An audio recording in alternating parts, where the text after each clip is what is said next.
Day ಆಗಿರ್ಲಿ night ಆಗಿರ್ಲಿ ನಿಮ್ ಮನೆ ಯಾವಾಗ್ಲೂ ಬ್ರೈಟ್ ಆಗಿರ್ಲಿ.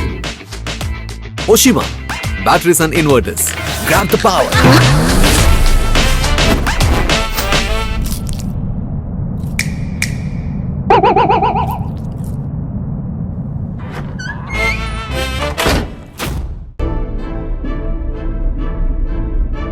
ಕೆಲವು ಹೆಮ್ಮೆಯ ಪದಗಳಿಗೂ ಮೀರಿತು.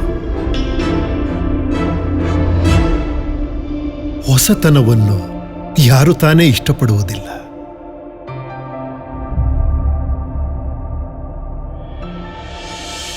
ನೀವು ನಡೆದಾಡುವ ದಾರಿ ನಿಮಗೆ ಆನಂದವನ್ನು ತಂದಾಗ, ದೈನಂದಿನ ಕ್ರಿಯಾಶೀಲ ಜೀವನಕ್ಕಾಗಿ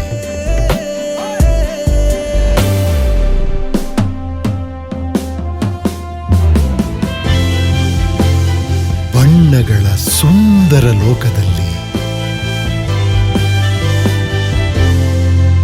ನಮ್ಮ ಜೀವನದ ಕೆಲವು ಸಂಬಂಧಗಳು ಮಾತ್ರ ಯಾವಾಗ್ಲೂ ಜೊತೆಲೇ ಇರುತ್ತೆ.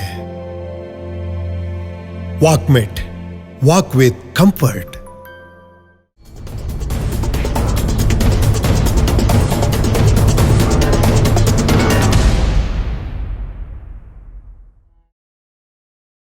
ನಮಸ್ಕಾರ.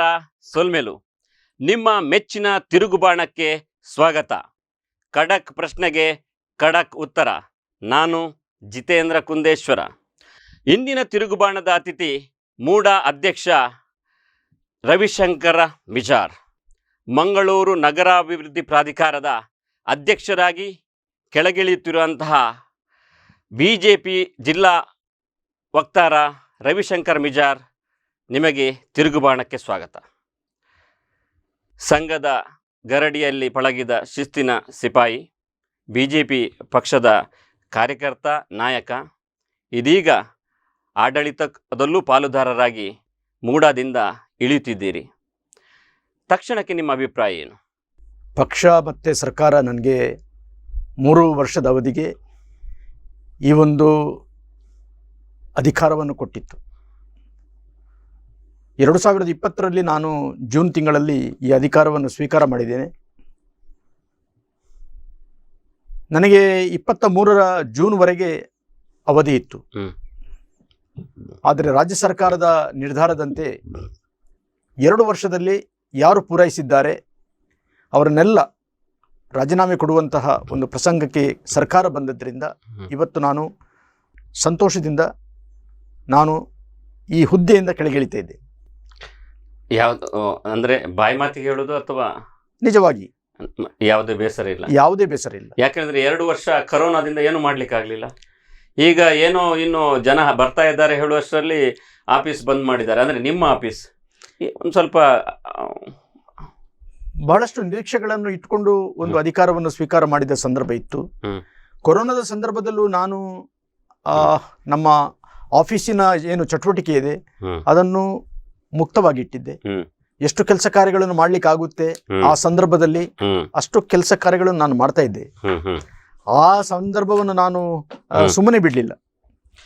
ಈಗ ಮೂಡದಿಂದ ನೀವು ಕೆಳಗಿಳಿದಿದ್ದೀರಿ, ಮುಂದೇನು?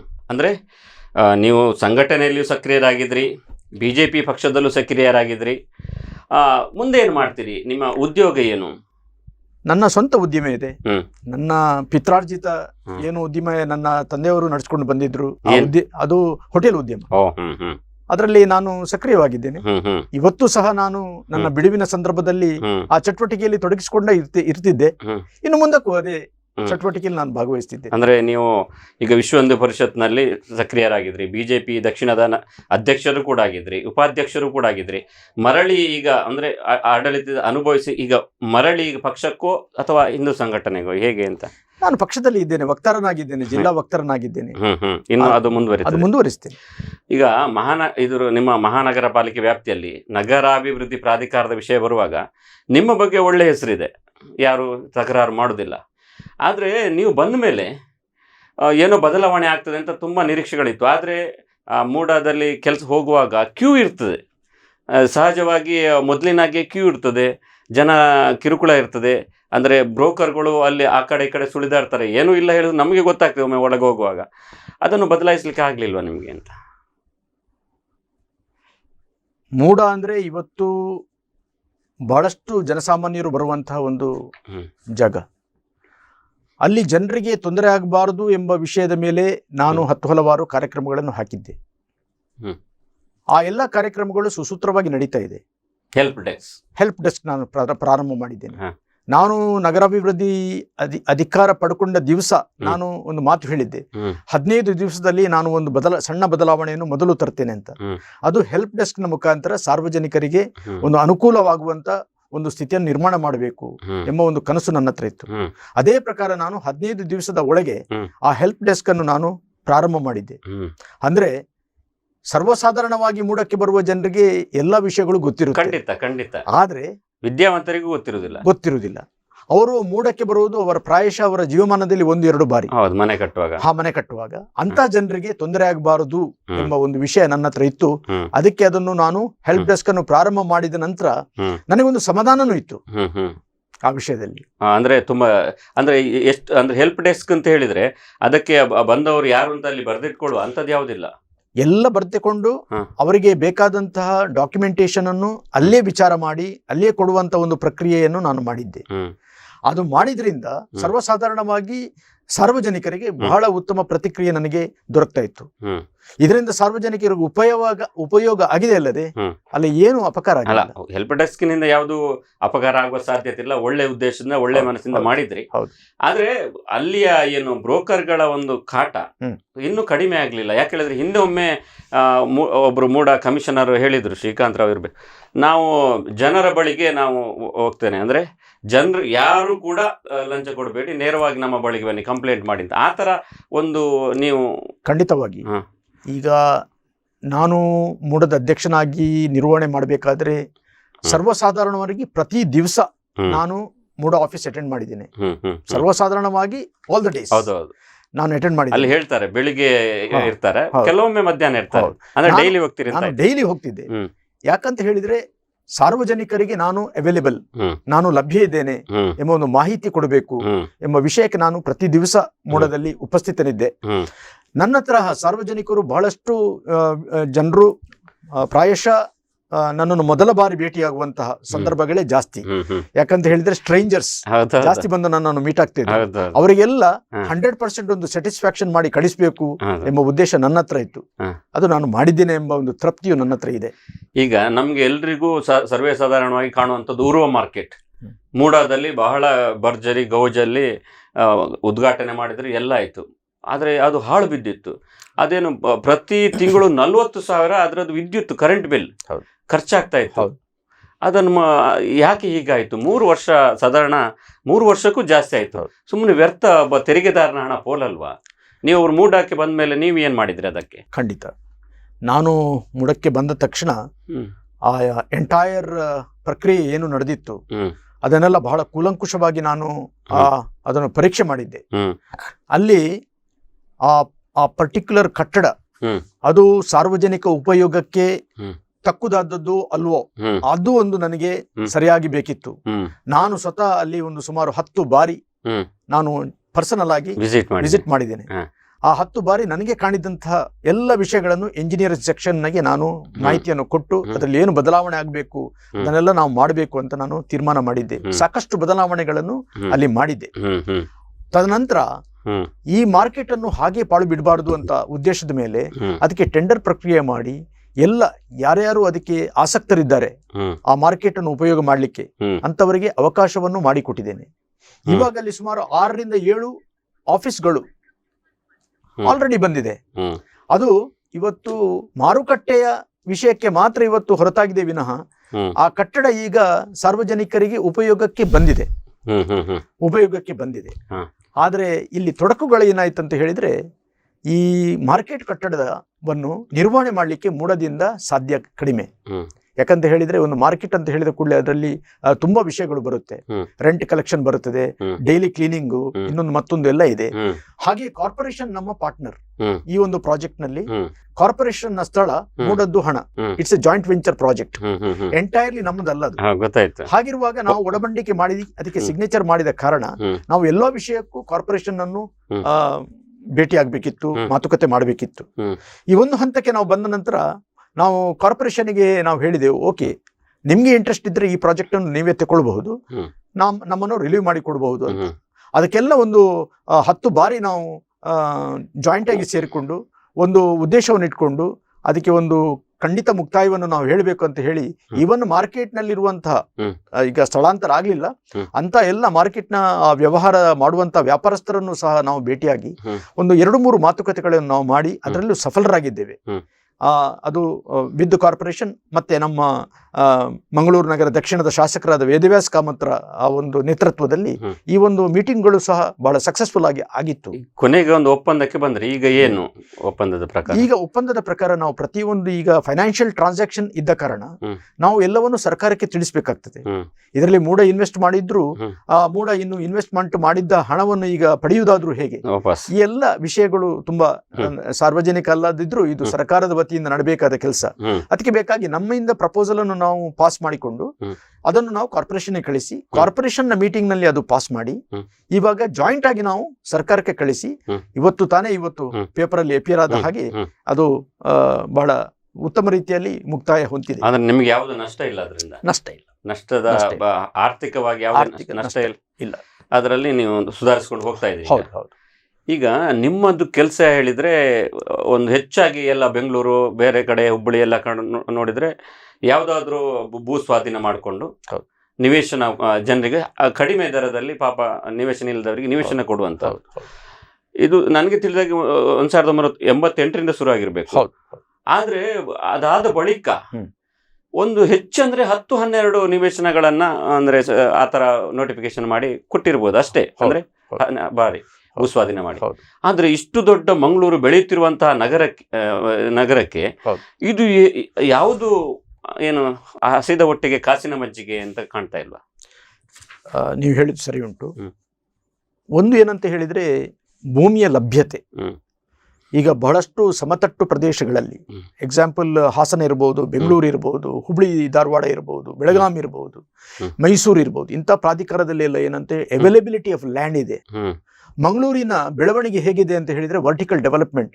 ಇಷ್ಟರವರೆಗೆ ಮಂಗಳೂರು ಒಂದು ಪ್ರದೇಶಕ್ಕೆ ಮಾತ್ರ ಸೀಮಿತ ಆಗಿ ಡೆವಲಪ್ಮೆಂಟ್ ಆಗ್ತಾ ಇದೆ, ಹೊರತಾಗಿ ಅದು ಹೆಚ್ಚು ಹೊರಗೆ ಹೋಗ್ಲಿಲ್ಲ. ಇಲ್ಲಿಯ ಜನರ ಮಾನಸಿಕತೆ ಹೇಗಿದೆ ಅಂತ ಹೇಳಿದ್ರೆ instead of moving towards other place let us stay in Mangalore ಅಂತ ಒಂದು ಕಾನ್ಸೆಪ್ಟ್ ಇದೆ. ಅದಕ್ಕೆ ಬೇಕಾಗಿ ಇಷ್ಟು ಹ್ಯೂಜ್ ಬಿಲ್ಡಿಂಗ್ಗಳು, ವರ್ಟಿಕಲ್ ಬಿಲ್ಡಿಂಗ್ಗಳು ಡೆವಲಪ್ಮೆಂಟ್ ಮಂಗಳೂರಿನಲ್ಲಿ ಕಾಣ್ತಾ ಉಂಟು. ಇದು ಪ್ರಾಬಬ್ಲಿ ಕರ್ನಾಟಕದಲ್ಲೇ ಒಂದು ಇಷ್ಟು ಸಣ್ಣ ಸಿಟಿ ಇಂಥ ಬೆಳವಣಿಗೆಯನ್ನು ಕಂಡಿದ್ದು. ಇದಕ್ಕೆ ಒಂದು ದೊಡ್ಡ ರೀಸನ್ ಅಂತ ಹೇಳಿದ್ರೆ ಅವೈಲಬಿಲಿಟಿ ಆಫ್ ಲ್ಯಾಂಡ್. ಇದು ಮೂಡಕ್ಕೂ ಅನ್ವಯ ಆಗುತ್ತೆ. ಮೂಡಕ್ಕೆ ತುಂಬಾ ಆಶೆ ಇದ್ರೂ ಆ ಲ್ಯಾಂಡಿನ ಲಭ್ಯತೆ ಬಹಳ ಕಡಿಮೆ ಇದೆ. ಆದ್ರೂ ಎಲ್ರಿಗೂ ಡೌಟ್ ಅಥವಾ ಒಂದು ಸಂಶಯ ಏನ್ ಹೇಳಿದ್ರೆ ಈ ಲ್ಯಾಂಡ್ ಮಾಫಿಯಾ ಅಂದ್ರೆ ಬಿಲ್ಡರ್ಗಳು ಇವರು ಮೂಡದವರು ಕಡಿಮೆ ನಿವೇಶನ ಕೊಟ್ಟರೆ ನಮ್ಗೆ ಯಾಕೆ ತಗೊಳ್ತಾರೆ ಅಂತ ಹೇಳಿ ಆತರ ಒತ್ತಡ ಹಾಕೊಂಡು ಬಂದ ಕಾರಣ ಈ ನಿವೇಶನ ಹಂಚಿಕೆ ಕಡಿಮೆ ಆಯ್ತು ಅಂತ ಸರ್ವೇ ಸಾಧಾರಣವಾದ ಆರೋಪ. ಇಲ್ಲ, ಇದು ನಾನು ಒಪ್ಪುವ ಮಾತಲ್ಲ. ಇವಾಗ ನೀವು ಒಪ್ಪಲಿಕ್ಕಿಲ್ಲ. ಮೂಡ ಇವತ್ತು 3 ನಿವೇಶನಗಳನ್ನು ರೆಡಿ ಮಾಡ್ತಾ ಇದೆ. ಒಂದು ನಮ್ಮ ಕೊಣಾಜೆಯಲ್ಲಿ ಅದು ಈಗ ಅಂತಿಮ ಹಂತದಲ್ಲಿದೆ. ಇನ್ನು 2 ತಿಂಗಳಲ್ಲಿ ನಾವು ಅದನ್ನು ಲೋಕಾರ್ಪಣೆ ಮಾಡ್ಲಿಕ್ಕಿದ್ದೇವೆ. ಇದರಲ್ಲಿ ಸುಮಾರು 140 ಸೈಟ್ಗಳು ಬರ್ತವೆ. ಅದ ನಂತರ ಕುಂಜತ ಬೈಲ್ನಲ್ಲಿ ಇವತ್ತು ಕೆಲಸಗಳು ನಡೀತಾ ಇದೆ. ಇದು ಬರುವ ಜನವರಿ ಒಳಗೆ ನಿವೇಶನ ಹಂಚಿಕೆ ಆಗ್ತದೆ. ಇದು ನಿಮ್ಮ ಅವಧಿಯಲ್ಲಿ ಭೂಸ್ವಾಧೀನ ಆದದ? ಇದು ಕುಂಜತ ಬೈಲು ಮಾತ್ರ ನನ್ನ ಅವಧಿಯಲ್ಲಿ ಸ್ವಾಧೀನ ಆದದ್ದು. ಕೊಣಾಜೆ ಬಹಳ ಹಿಂದೆ ಆಗಿದೆ. ಅದೇ ರೀತಿ ನಮ್ಮದು ಚೇಳಿಯಾರ್ ನಲ್ಲಿ ಸುರತ್ಕಲ್ ಚೇಳಿಯಾರ್ನಲ್ಲಿ ಬಹಳ ದೊಡ್ಡ ಒಂದು ಹಳತ್ತು ನಮ್ಮ ನಿವೇಶನ ಇದೆ. ಅದನ್ನು ನಾವೀಗ ಅದನ್ನೆಲ್ಲ ಪ್ರೊಸೀಡಿಂಗ್ಸ್ ಅನ್ನೆಲ್ಲ ಕರೆಕ್ಟ್ ಮಾಡಿಕೊಂಡು ಆ ಸ್ವಾಧೀನತೆಯನ್ನೆಲ್ಲ ಪಡ್ಕೊಂಡು ರೆಕಾರ್ಡನ್ನೆಲ್ಲ ನಮ್ಮ ಮೂಡದ ವತಿಯಿಂದ ಮಾಡಿಕೊಂಡು ಇವತ್ತದು ಟೆಂಡರ್ ಪ್ರಕ್ರಿಯೆಯಲ್ಲಿದೆ. ಅಂದ್ರೆ ಈ ಕೆಲಸ ಕಾರ್ಯಗಳು ಇನ್ನೊಂದು 2 ತಿಂಗಳಲ್ಲಿ ಪ್ರಾರಂಭ ಆಗುತ್ತೆ ಅಂತ ಹೇಳುವಾಗ ಸುಮಾರು 950 ಸೈಟ್ಗಳು ಇವಾಗ ನಮ್ಮ ಹತ್ರ ಲಭ್ಯ ಇದೆ. ತಡವಾಗಿ ಆದ್ರು. ಈಗ ನಮ್ಮ ಕದ್ರಿಯಲ್ಲಿ ಅದೊಂದು ಕಾರಂಜಿ ಒಂದು 5 ವರ್ಷ ಆಯ್ತಾ, ಬಹಳ ವಿಜೃಂಭಣೆಯಿಂದ ಏನು ಮೀಡಿಯಾಗಳಲ್ಲಿ ಪತ್ರಿಕೆಗಳಲ್ಲಿ ಆಡ್ ಕೂಡ ಕೊಟ್ರಿ, 1000 ಲಕ್ಷಗಟ್ಟಲೆ, ಒಳ್ಳೆ. ಆದ್ರೆ ಒಳ್ಳೆ ರೀತಿ ಉದ್ಘಾಟನೆ ಕೂಡ ಆಯ್ತು. ಆದ್ರೆ ಈಗ ನೋಡಿದ್ರೆ ಆ ಲೇಸರ್ ಶೋ ಕೂಡ ಇಲ್ಲ, ಕಾರಂಜಿ ಕೂಡ ಇಲ್ಲ, ಎಲ್ಲ ಪಾಳು ಬೀಳ್ತಾ ಇದೆ, ಕೋಟಿಗಟ್ಟಲೆ ಹಣ. ಯಾಕೆ ಹೀಗೆ ಆಯ್ತು? ಕದ್ರಿ ಪಾರ್ಕ್ ಒಂದು ಡೆವಲಪ್ಮೆಂಟ್ ನಲ್ಲಿ ಒಂದು ಕಮಿಟಿ ಇದೆ. ಅದು ಮಾನ್ಯ ಜಿಲ್ಲಾಧಿಕಾರಿಯವರ ನೇತೃತ್ವದಲ್ಲಿ ಆ ಸಮಿತಿ ಇದೆ. ನಾನು ಮೂಡ ಅಧ್ಯಕ್ಷನಾಗಿ ಬಂದ ನಂತರ ನಾನೊಂದು ಗ್ರೀನ್ ಕಾನ್ಸೆಪ್ಟ್ ಅನ್ನು ಮಂಗಳೂರು ನಗರಕ್ಕೆ, ಅಂದ್ರೆ ಮೂಡ ಭಾಗದ ಎಲ್ಲಾ ಜಾಗಕ್ಕೆ ಒಂದು ಗ್ರೀನ್ ಕಾನ್ಸೆಪ್ಟ್ ಕೊಡಬೇಕು, ಒಂದು ಹಸಿರು ಹೊದಿಕೆ ಕೊಡಬೇಕು ಎಂಬ ವಿಶೇಷ ಚಿಂತನೆಯನ್ನು ಮಾಡಿದ ಪರಿಣಾಮವಾಗಿ ಈ ಕದ್ರಿ ಪಾರ್ಕಿನ ಏನು ಕಮಿಟಿ ಇದೆ, ನನ್ನನ್ನು ಸಹ ಅವರು ಇನ್ವೈಟ್ ಮಾಡಿದ್ರು. 1-2 ಮೀಟಿಂಗ್ಗಳು ಜಿಲ್ಲಾಧಿಕಾರಿಯವರ ನೇತೃತ್ವದಲ್ಲಿ ನಡೆದಿದೆ. ಈಗ ಸ್ಮಾರ್ಟ್ ಸಿಟಿಯಿಂದ ಆ ಕೆಲಸ ಕಾರ್ಯಗಳು ಏನು ಆ ರೋಡ್ನಲ್ಲಿ ನಡೀತಾ ಇದೆ, ಇದಕ್ಕೆ ಪೂರಕವಾಗಿ ನಾವು ಗಾರ್ಡನ್ ಅನ್ನು ಉತ್ತಮ ರೀತಿಯಲ್ಲಿ ನಿರ್ವಹಣೆ ಮಾಡಿದ್ರೆ ಮಾತ್ರ ಅಲ್ಲಿ ಒಳ್ಳೆ ಟೂರಿಸ್ಟ್ ಅಟ್ರಾಕ್ಷನ್ ಅನ್ನು ನಾವು ಮಾಡಬಹುದು. ಅದು ನಮ್ಮ ಲೋಕಲ್ಸ್ ಇರಬಹುದು, ಈವನ್ ಔಟ್ಸೈಡರ್ಸ್ಗೆ. ಹೀಗಿರುವಾಗ ಈ ಒಂದು ಕಾರ್ಯಕ್ಕೂ ನಾವು ಮೂಡ ಬೆಂಬಲವಾಗಿ ನಿಂತಿದೆ. ಇವತ್ತು ಕದ್ರಿ ಪಾರ್ಕಿನ ನಿರ್ವಹಣೆಗೆ ಬೇಕಾಗಿ ಮೂಡ ನೀರಿನ ವ್ಯವಸ್ಥೆ ಎಲ್ಲವನ್ನು ಮೂಡ ತಗೊಂಡಿದೆ. ಇವತ್ತು ಗಂಗನ ಹಳ್ಳ ಅಂತ ಏನು ಹಿಂದೆ ಕರಿತಿದ್ದೇವೆ ನಾವು, ಆ ಗಂಗನ ಹಳ್ಳವನ್ನು ಮೂಡ ಇವತ್ತು ಖರ್ಚು ಮಾಡಿ ಆ ನೀರಿನ ಶೇಖರಣೆಯನ್ನು ಮಾಡುವಂತಹ ವಿಷಯಕ್ಕೆ ನಾವು ಕೈ ಹಾಕಿದ್ದೇವೆ. ಹಾಗಾದ್ರೆ ಕಾರಂಜಿ ಮುಂದಿನ ದಿನಗಳಲ್ಲಿ ಕಾಣಬಹುದಾ? ಮಂಗಳೂರು ನಗರದ ಕದ್ರಿ ಪಾರ್ಕಿನ ನಡುವಿನಲ್ಲಿರುವ ದೊಡ್ಡ ಕಾರಂಜಿ, ಅದರ ನಿರ್ವಹಣೆಯನ್ನು ಮೂಡ ತಗೊಂಡಿದೆ. ಖಂಡಿತವಾಗಿಯೂ ಮುಂದಿನ ದಿವಸದಲ್ಲಿ ಇದು ಆಪರೇಷನಲ್ ಆದ ನಂತರ ಒಂದು ದೊಡ್ಡ ಚಿತ್ರಣ ಕದ್ರಿ ಪಾರ್ಕ್ ಬದಲಾಗ್ತದೆ. ಈಗ ಸರ್ವೇ ಸಾಧಾರಣವಾಗಿ ಬಿಜೆಪಿ ಸರ್ಕಾರ ಬಂದ್ರೆ ಏನ್ ಹೇಳಿದ್ರೆ ಅಧಿಕಾರಿಗಳು ಮಾಡಿದ್ದಕ್ಕೆಲ್ಲ ಹೂಗುಡ್ತಾರೆ ಅಂತ ಎಲ್ಲ ಆರೋಪಗಳು. ಈಗ ಯಾಕೆ ಹೇಳಿದ್ರೆ, ಈಗ ಜನ ಏಕನಿವೇಶನಕ್ಕೆ ಏನಾದರೂ ಅಪ್ಲಿಕೇಶನ್ ಹಾಕಿದ್ರೆ 2011 ನಂತರದಕ್ಕೆ ಏನೋ ಪೆನಾಲ್ಟಿ ಹಾಕ್ತಾರೆ ಅಂತ ಹೇಳ್ತಾ ಇರ್ತಾರೆ. ಅಂದ್ರೆ ಅದು ಯಾಕೆ ಅದು ತೆಗಿಬಹುದಲ್ಲ ಪಾಪ?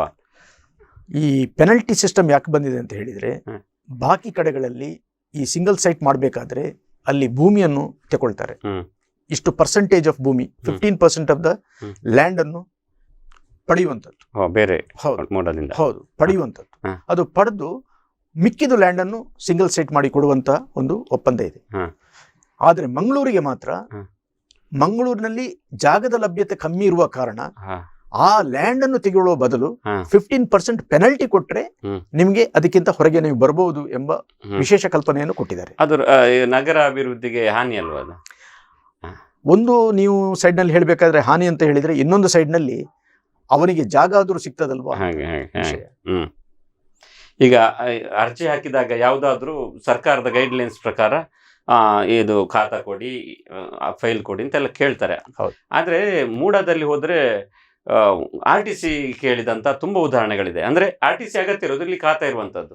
ಈ ರೀತಿಯಾಗಿ ಕಿರುಕುಳಗಳನ್ನು ಕೊಡ್ತಾ ಇದ್ದಾರೆ. ಹೇಗಾದ್ರೂ ಮಾಡಿ ಬ್ರೋಕರ್ಗಳಿಗೆ ಕೈಗೆ ಹೋಗ್ಬೇಕು ಅವನಂತ ಅಧಿಕಾರಿಗಳು ನೇರವಾಗಿ ಹೋದವರಿಗೆ ಉಪದ್ರ ಮಾಡ್ತಾರೆ ಅಂತ ಆರೋಪ ಇದೆ. ಇದಕ್ಕೆ ನಾವು ಸಿಂಪ್ಲಿಫಿಕೇಶನ್ ತಂದಿದ್ದೇವೆ. RTC ಆರ್ ಖಾತಾ ಅಂತ ಮಾಡಿದ್ದೇವೆ. ಇದು ಮಾಡಿದ ನಂತರ ಆ ಎಲ್ಲ ತೊಂದರೆಗಳು ಕಡಿಮೆ ಆಗಿದೆ. ಅದನ್ನು ಸುಧಾರಣೆ ಮಾಡಿದ್ದೇವೆ. ಇದು ನಿಮ್ಮ ಗಮನಕ್ಕೆ ಬಂದು ಎಲ್ಲ ಸರಿ ಆಗಿದೆ? ಖಂಡಿತ. ಈಗ ಅಂತ ಸಮಸ್ಯೆಗಳಿಲ್ಲ? ಖಂಡಿತ ಇಲ್ಲ. ಹೊಸದಾಗಿ ಬಂದ ಅಧಿಕಾರಿಗಳಿಗೆ ಎಲ್ಲ ವಿಚಾರಗಳನ್ನು ಮುಟ್ಟಿಸಿದೆ. ಸರಿ. ಈಗ ಒಂದು ಮಹಾನಗರ ಪಾಲಿಕೆ ವ್ಯಾಪ್ತಿಯಲ್ಲಿ ಅಥವಾ ಮೂಡಾದಲ್ಲಿ ನಿಯಮಗಳಿರ್ತದೆ.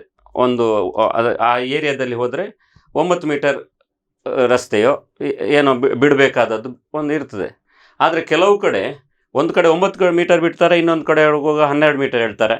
ಅವನು ಬೇಕಾಬಿಟ್ಟಿಯಾಗಿ ಆ ಥರ ಮಾಡ್ತಾ ಇದ್ದಾರೆ ಅಂತ. ಫ್ಲ್ಯಾಟಿನ ಮಾತ್ರ ಒಂದು ರಸ್ತೆ ಇದೆ, ಅಲ್ಲಿ ಕೆಲವರಿಗೆ 12 ಮೀಟರ್ ಅಂತ ಹೇಳ್ತಾರೆ, ಸ್ವಲ್ಪ ಹಣ ಕೊಟ್ಟರೆ 9 ಮೀಟರಲ್ಲಿ ಪೂರೈಸ್ತಾರೆ ಅಂತ. ಆ ಥರದ್ದು ತುಂಬ ಆರೋಪಗಳೆಲ್ಲ ಸಾಕ್ಷಿಗಳಿದೆ. ಉದಾಹರಣೆ, ರಾಮಕೃಷ್ಣ ಮಠದ ಹತ್ರ ಏನು ಅವ್ರ ಜಾಗವನ್ನು ಕೊಟ್ಟಿದ್ದಾರೆ ಉಚಿತವಾಗಿ. ಅವಾಗ ಏನು ಮಾಡಿದ್ದಾರೆ ಹೇಳಿದ್ರೆ, ಆ ನಡು ರೇಖೆಯನ್ನೇ ಈ ಕಡೆ ಹಾಕಿ ಇನ್ನಷ್ಟು ಮಠದ ಜಾಗವನ್ನು ಹೋಗಬೇಕು ಅಂತ ಪ್ರಯತ್ನ ಪಟ್ಟಿದ್ರು. ಅದು ದೊಡ್ಡ ಇಶ್ಯೂ ಆಗಿತ್ತು. ಅಂದ್ರೆ ಈ ತರದ ಅಧಿಕಾರಿಗಳ ಒಂದು ಹಸ್ತಕ್ಷೇಪವನ್ನ ತುಂಬಾ, ಅಂದ್ರೆ ಈಗ ಎಷ್ಟು ವಿದ್ಯಾವಂತರಾದ್ರೂ ಕೂಡ ಅವರು ಇಂತಹ ಹಸ್ತಕ್ಷೇಪ ತುಂಬಾ ನಲುಗ್ತಾರೆ. ಇದಕ್ಕೊಂದು ಯಾವುದಾದ್ರೂ ಒಂದು ಶಾಶ್ವತವಾಗಿ ಅಧಿಕಾರಿಗಳ ಮೇಲೆ ಹದ್ದು ಬಸ್ತಿಡ್ಲಿಕ್ಕೆ ಏನ್ ಮಾಡ್ಲಿಕ್ಕೆ ನೀವು ಹೇಳಿದ್ದು ಸರಿ ಉಂಟು. ಒಂದು ರೋಡಿನ ಒಂದು ಕೊನೆಯಲ್ಲಿ 12 ಮೀಟರ್ ಇರ್ತದೆ, ಇನ್ನೊಂದು ಕಡೆಯಲ್ಲಿ 9 ಮೀಟರ್ ಇರ್ತದೆ, ಮತ್ತೆ ನಡುವಿನಲ್ಲಿ 7 ಮೀಟರ್. ಈ ರೋಡ್ಗಳ ಒಂದು ವಿಷಯ ಆ ರೀತಿ ಇರುವಾಗ ಆ ಭಾಗದ ಒಬ್ಬ ವ್ಯಕ್ತಿ ಬಂದು ಅವನು ಸಿಂಗಲ್ ಸೈಟು ಇನ್ನೊಂದು ಮತ್ತೊಂದು ಮಾಡಬೇಕಾದ್ರೆ ಅವನು ಅವನ ಭಾಗವನ್ನು ಮಾತ್ರ ತೋರಿಸ್ತಾನೆ. ಅಧಿಕಾರಿಗಳಲ್ಲಿ ಹೋಗುವಾಗ ಆ ರೋಡಿನ ಒಂದು ಅಂಚಿನಲ್ಲಿ 9 ಮೀಟರ್ ಇದೆ, ಇನ್ನೊಂದು ಅಂಚಿನಲ್ಲಿ 12 ಮೀಟರ್ ಇದೆ. ಇಲ್ಲಿ ಕನ್ವೀನಿಯನ್ಸ್ ಸ್ವಲ್ಪ ಆಗುವುದು ಸಂದರ್ಭಗಳು ಇದೆ. ಇದನ್ನು ನಾವು ತಪ್ಪಿಸುವಂತದ್ದು ಕೆಲಸ ಸ್ವಲ್ಪ ಡೆಲಿಕೇಟ್ ಅಂತ ನಾನು ಹೇಳ್ಬಹುದು. ನಮ್ಮ ರೋಡಿನ ಫಾರ್ಮೇಶನ್ಸ್ ಆಗಿದೆ ಹಾಗೆ. ಈಗ ಮೂಡದಿಂದ ಎಷ್ಟು 100ಕ್ಕೂ ಹೆಚ್ಚು ರಸ್ತೆಗಳಿಗೆ ಅಗಲೀಕರಣ ಮಾಡಬೇಕು ಅಂತ ನೋಟಿಫಿಕೇಶನ್ ಕೊಟ್ಟಿದ್ರು, ಏನಾಯ್ತು ಅದು? ನಾವು 22 ಆಯ್ದ ರಸ್ತೆಗಳನ್ನು, ಪ್ರಮುಖ ರಸ್ತೆಗಳನ್ನು ನಾವು ಕರ್ನಾಟಕ ಸರ್ಕಾರದ UD ಡಿಪಾರ್ಟ್ಮೆಂಟ್ಗೆ ನಾವು ಕಳಿಸಿದ್ದೇವೆ. ಈಗ ಅದು UDಯಲ್ಲಿ ನಮಗೆ ಪಾಸ್ ಆಗಿ ಬರಬೇಕು. ಆದ್ರೆ ಈಗ ನಾವು ಪ್ಲಾನ್ 3ಗೆ ಹೋಗುವುದರಿಂದ ಬಹುತೇಕ ರೋಡ್ಗಳು ಅಂದ್ರೆ ಸುಮಾರು 500ಕ್ಕೂ ಮಿಕ್ಕಿದ ರೋಡ್ಗಳು, ಅದನ್ನು ಇವಾಗ ನಾವು ಸಾರ್ವಜನಿಕರ ಏನೋ ಅಹವಾಲಿದೆ, ಅವರೇನು ಸಮಸ್ಯೆಗಳಿದೆ, ಅದನ್ನೆಲ್ಲ ನಾವು ಫೈಲ್ ಮಾಡಿಕೊಂಡು ನಾವೀಗ ಪ್ಲಾನ್ 3ಗೆ ಫೈನಲೈಸೇಷನ್ ಮಾಡಬೇಕಾದ್ರೆ ಪ್ರತಿಯೊಂದು ಆಯ್ದ ಕಾರ್ಪೊರೇಟರ್ಗಳನ್ನು, ನಮ್ಮ ಚುನಾಯಿತ ಪ್ರತಿನಿಧಿಗಳನ್ನು ನಾವು ಕರೆಸಿ ಅಲ್ಲಿ ಏನಾದ್ರೂ ತೊಂದರೆಗಳಿದ್ರೆ ಅದನ್ನು ಈ ಮಟ್ಟದಲ್ಲಿ ಮುಗಿಸ್ಕೊಂಡು ನಾವು ಮುಂದಿನ ಹಂತಕ್ಕೆ ಹೋಗುವಂತ ಪ್ಲಾನ್ ಅನ್ನು ಹಾಕಿದ್ದೇವೆ. ಈಗ ಮೂಡಕ್ಕೆ ಆದಾಯ ಹೇಗೆ ಮತ್ತೆ ಹೇಗೆ ಖರ್ಚು ಮಾಡುವಂಥದ್ದು? ಈಗ ಇತ್ತೀಚೆಗೆ ಸ್ವಲ್ಪ ಏನು 85 ಕೋಟಿ ಯಾವುದ್ರಲ್ಲೂ ಬಂತು ಟೋಟಲ್ ಆದಾಯ ಅಂತ ಕೇಳಿದಾಗ ನೆನಪು. ಹೇಗೆ ಅದು ನಿರ್ವಹಣೆ ಮಾಡ್ತೀರಿ ಅಂತ? ಮೂಡಾದಲ್ಲಿ ಸುಮಾರು 140 ಕೋಟಿ ರೂಪಾಯಿ ನಮ್ಮ ಹತ್ರ ವಿವಿಧ ಇದರ ಫಂಡ್ಗಳಲ್ಲಿ ನಮ್ಮದು ಲಭ್ಯತೆ ಇದೆ. ವಾರ್ಷಿಕ ವರಮಾನ ಅಂತ ಏನಿಲ್ಲ, ವಾರ್ಷಿಕ ವರಮಾನನೂ ಇದೆ. ಎಷ್ಟು? ಒಂದು ಸುಮಾರು 35-40 ಕೋಟಿ ರೂಪಾಯಿ. ಈಗ ಮೂಡನ ಖರ್ಚು ವೆಚ್ಚಗಳನ್ನು ಮೂಡನೇ ನಿರ್ವಹಣೆ ಮಾಡುದು. ನಮ್ಗೆ ಏನು ಸರ್ಕಾರದಿಂದ ಅನುದಾನಗಳು ಬರುವುದಿಲ್ಲ. ನಮ್ಮ ಸಿಂಗಲ್ ಸೈಟ್ಗಳಿಂದ, ನಮ್ಮ ಲೇಔಟ್ ಫೀಸ್ಗಳಿಂದ ನಾವೇನು ಕಲೆಕ್ಟ್ ಮಾಡ್ತೇವೆ ಅದನ್ನೇ ನಾವು ಖರ್ಚು ಮಾಡುವಂಥದ್ದು. ಈಗ ಮೂಡದಿಂದ ನಾವು ಫಾರ್ ಎಕ್ಸಾಂಪಲ್ ಕೆರೆ ಸೆಸ್ ಅಂತ ನಾವು ಕಲೆಕ್ಟ್ ಮಾಡ್ತೇವೆ. ನಾವು ST/SC ಕಾಲೋನಿಗಳಿಗೆ ಒಂದು ಸೆಸ್ ಅನ್ನು ಕಲೆಕ್ಟ್ ಮಾಡ್ತೇವೆ. ನಾವು ರಿಂಗ್ ರೋಡಿಗೆ ಒಂದು ಸೆಸ್ ಕಲೆಕ್ಟ್ ಮಾಡ್ತೇವೆ. ನಾವು ವಾಟರ್ ಸಪ್ಲೈಗೆ ಒಂದು ಸೆಸ್ ಕಲೆಕ್ಟ್ ಮಾಡ್ತೇವೆ. ಇಂಥ ಎಲ್ಲ ಸೆಸ್ಗಳ ಉಪಯೋಗ ನಾವು ನಮ್ಮ ಹತ್ರ ಇದ್ದ ಹಣವನ್ನು ನಾವು ಪುನಃ ನಾವು ಸಾರ್ವಜನಿಕರ ಉಪಯೋಗಕ್ಕೆ ಬೇಕಾಗಿ ನಾವು ಹಾಕ್ತಾ ಇದ್ದೇವೆ. ಆಕ್ಚುಲಿ ನಗರಾಭಿವೃದ್ಧಿ ಖಾತೆ ಅಥವಾ ನಗರಾಭಿವೃದ್ಧಿ ಅದರದ್ದು ಅಧ್ಯಕ್ಷ ಆಗುವಂಥದ್ದು ಅದೊಂದು ಹಣದ ತೈಲಿ, ಅದು ಅಕ್ಷಯ ಪಾತ್ರೆ ಅಂತ ಎಲ್ಲ ಕಡೆ ಬೆಂಗಳೂರಿನಲ್ಲಿ ಆ ಭಾಗದಲ್ಲೆಲ್ಲ ಮೂಡ ಅಂತ ಹೇಳಿದ್ರೆ ದೊಡ್ಡ ಒಂದು ಇದು. ಅಂದರೆ ಅದಕ್ಕೆ ಕಮಿಷನರ್ಗಳು ಬರಲಿಕ್ಕೆ ಸಿಕ್ಕಾಪಟ್ಟೆ ಖರ್ಚು ಮಾಡಲಿಕ್ಕೆ ಇರ್ತಾರೆ. ಮಂಗಳೂರಿನಲ್ಲಿ ಆ ಥರದ್ದಿಲ್ಲ, ಇಲ್ಲಿ ಹೆಚ್ಚಾಗಿ ಸಂಘಟನೆ ಆಗೋದು. ಹಾಗೆ ಯಾಕೆ ಈ ರೀತಿ ಅಂದ್ರೆ ಅದರಲ್ಲಿ ಅಂದ್ರೆ ಆ ಮೂಡ ವ್ಯಾಪ್ತಿ ಅಂದ್ರೆ ಆ ರೀತಿ ಇದೆ. ಪ್ರತಿಯೊಬ್ಬನು ಅಕ್ಷಯ ಪಾತ್ರೆ ಅಕ್ಷಯ ಪಾತ್ರ ನೀವು ಹೇಳುವಂಥದ್ದು, ಅದು ನಾನು ಅದ್ರಲ್ಲಿ ಎಕ್ಸ್ಪ್ಲನೇಷನ್ ಮಾಡ್ಲಿಕ್ಕೆ ಆಗುದಿಲ್ಲ. ಆದ್ರೂ ಮೂಡ ಅಂತ ಹೇಳಿದ್ರೆ ದೊಡ್ಡ ವ್ಯಾಪ್ತಿ ಇದೆ, ಎಲ್ರಿಗೂ ಅಲ್ಲಿ ಮೂಡಕ್ಕೆ ಬರುವಂತ ಅನಿವಾರ್ಯತೆ ಇದೆ. ಹಾಗೆ ಎಲ್ಲ ನ್ಯಾಚುರಲ್ ಆಗಿ ಎಲ್ಲ ಆಕ್ಟಿವಿಟೀಸ್ ಅಲ್ಲಿಯೇ ನಡೆಯುವಂಥದ್ದು. ಖಂಡಿತ. ಈಗ ನಿಮ್ದು ಉದ್ಯಾನವನಗಳ ನಗರ ಸೌಂದರ್ಯ ಮಾಡ್ಲಿಕ್ಕೆ ಕೆಲವೊಂದು ಉದ್ಯಾನಗಳನ್ನ ಹೊಸದಾಗಿ ಮಾಡ್ತಾ ಇದ್ರಿ ಅಥವಾ ನಿರ್ವಹಣೆಯನ್ನು ಮಾಡ್ತಾ ಇದ್ರಿ ಅಂತ ಹೇಳಿದ್ರಿ. ಎಷ್ಟಾಯ್ತು, ಹೇಗೆ ಅಂದ್ರೆ ಅದು ನಿಮ್ಮ ಮೂಲ ಉದ್ದೇಶ ಎಷ್ಟು ಆಗಿದೆ, ಎಲ್ಲಿ ಆಗಿದೆ? ನಾನು 97 ಉದ್ಯಾನವನವನ್ನು ಮಾಡ್ಬೇಕಂತ ನಾನು ಕೈಗೆತ್ತಿಕೊಂಡಿದ್ದೇನೆ. 97 ಉದ್ಯಾನವನ ಮಂಗಳೂರು ನಗರ ದಕ್ಷಿಣ ಮತ್ತು ಉತ್ತರ ಕ್ಷೇತ್ರದಲ್ಲಿ. ಅದೇ ರೀತಿ ಮುಲ್ಕಿ ಮೂಡಬಿದ್ರೆ ಕ್ಷೇತ್ರಕ್ಕೂ ನಾನು ಉತ್ತಮ ಉದ್ಯಾನವನವನ್ನು ಕೊಡಬೇಕು ಎಂಬ ಒಂದು ಮನಸ್ಸು ನನಗಿತ್ತು. ಇದರಲ್ಲಿ ನಾನೀಗ 25 ಉದ್ಯಾನವನದ ಕೆಲಸ ಕಾರ್ಯಗಳಿಗೆ ನಾನು ಕೈ ಹಾಕಿದ್ದೇನೆ. ಕೆಲಸ ಕಾರ್ಯಗಳು ನಡೀತಾ ಇದೆ, ಕೆಲವು ಮುಕ್ತಾಯ ಹಂತಕ್ಕೆ ಬಂದಿದೆ. ಈಗ ಮಹಿಳಾ ಉದ್ಯಾನವನ ಅಂತ ಒಂದು ಬಾರಿ ಫೇಮಸ್ ಇದೆ, ಅದು ಈಗ ಹೋಗ್ತಾರಲ್ಲಿ ಮಹಿಳೆಯರು? ಆ ಉದ್ಯಾನವನ ಒಳ್ಳೇದು ಮಾಡಿದ್ದಾರೆ, ಆದರೆ ಕಾರಣಾಂತರಗಳಿಂದ ಅಲ್ಲಿ ಅಷ್ಟು ಒಂದು ಚಟುವಟಿಕೆಗಳು ನಡೀತಾ ಇಲ್ಲ.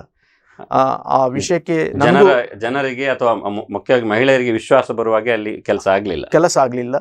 ಮತ್ತೆ ಅದು ಜನರು ಹೋದ್ರೆ ಮಾತ್ರ ಅದನ್ನು ಉಪಯೋಗ ಮಾಡ್ಲಿಕ್ಕೆ ಸಾಧ್ಯ ಆಗ್ತದೆ. ಹೌದು, ಧನ್ಯವಾದಗಳು. ಈಗ ಒಂದು ಸಣ್ಣ ವಿರಾಮ. ಇದೀಗ ಚಿಕ್ಕದೊಂದು ವಿರಾಮ. ವಿರಾಮದ ಬಳಿಕ ತಿರುಗುಬಾಣ ಮತ್ತೆ ಮುಂದುವರಿಯುತ್ತದೆ.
ಡೇ ಆಗಿರ್ಲಿ ನೈಟ್ ಆಗಿರ್ಲಿ ನಿಮ್ ಮನೆ ಯಾವಾಗ್ಲೂ ಬ್ರೈಟ್ ಆಗಿರ್ಲಿ.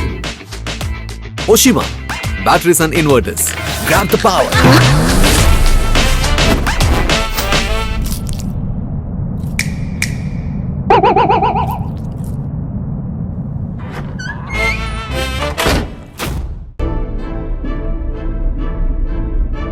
ಕೆಲವು ಹೆಮ್ಮೆಯ ಪದಗಳಿಗೂ ಮೀರಿತು.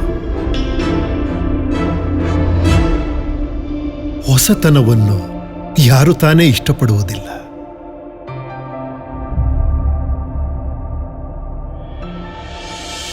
ನೀವು ನಡೆದಾಡುವ ದಾರಿ ನಿಮಗೆ ಆನಂದವನ್ನು ತಂದಾಗ, ದೈನಂದಿನ ಕ್ರಿಯಾಶೀಲ ಜೀವನಕ್ಕಾಗಿ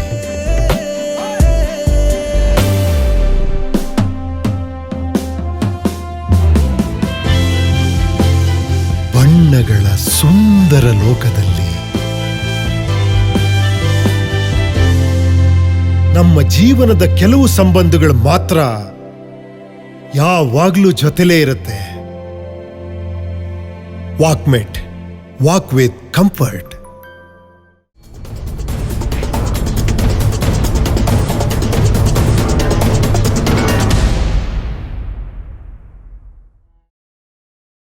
ವಿರಾಮದ ಬಳಿಕ ಮತ್ತೆ ಸ್ವಾಗತ.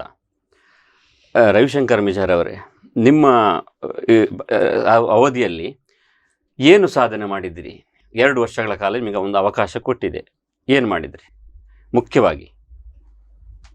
ನನ್ನ 2 ವರ್ಷದ ಅವಧಿಯಲ್ಲಿ ನಾನು ಒಂದು ಮನಸ್ಸಿನಲ್ಲಿ ಎಣಿಸಿದ ಹಾಗೆ ಮಂಗಳೂರಿನಲ್ಲಿ ಒಂದು ಜನರಿಗೆ ನೀರಿನ ಲಭ್ಯತೆ,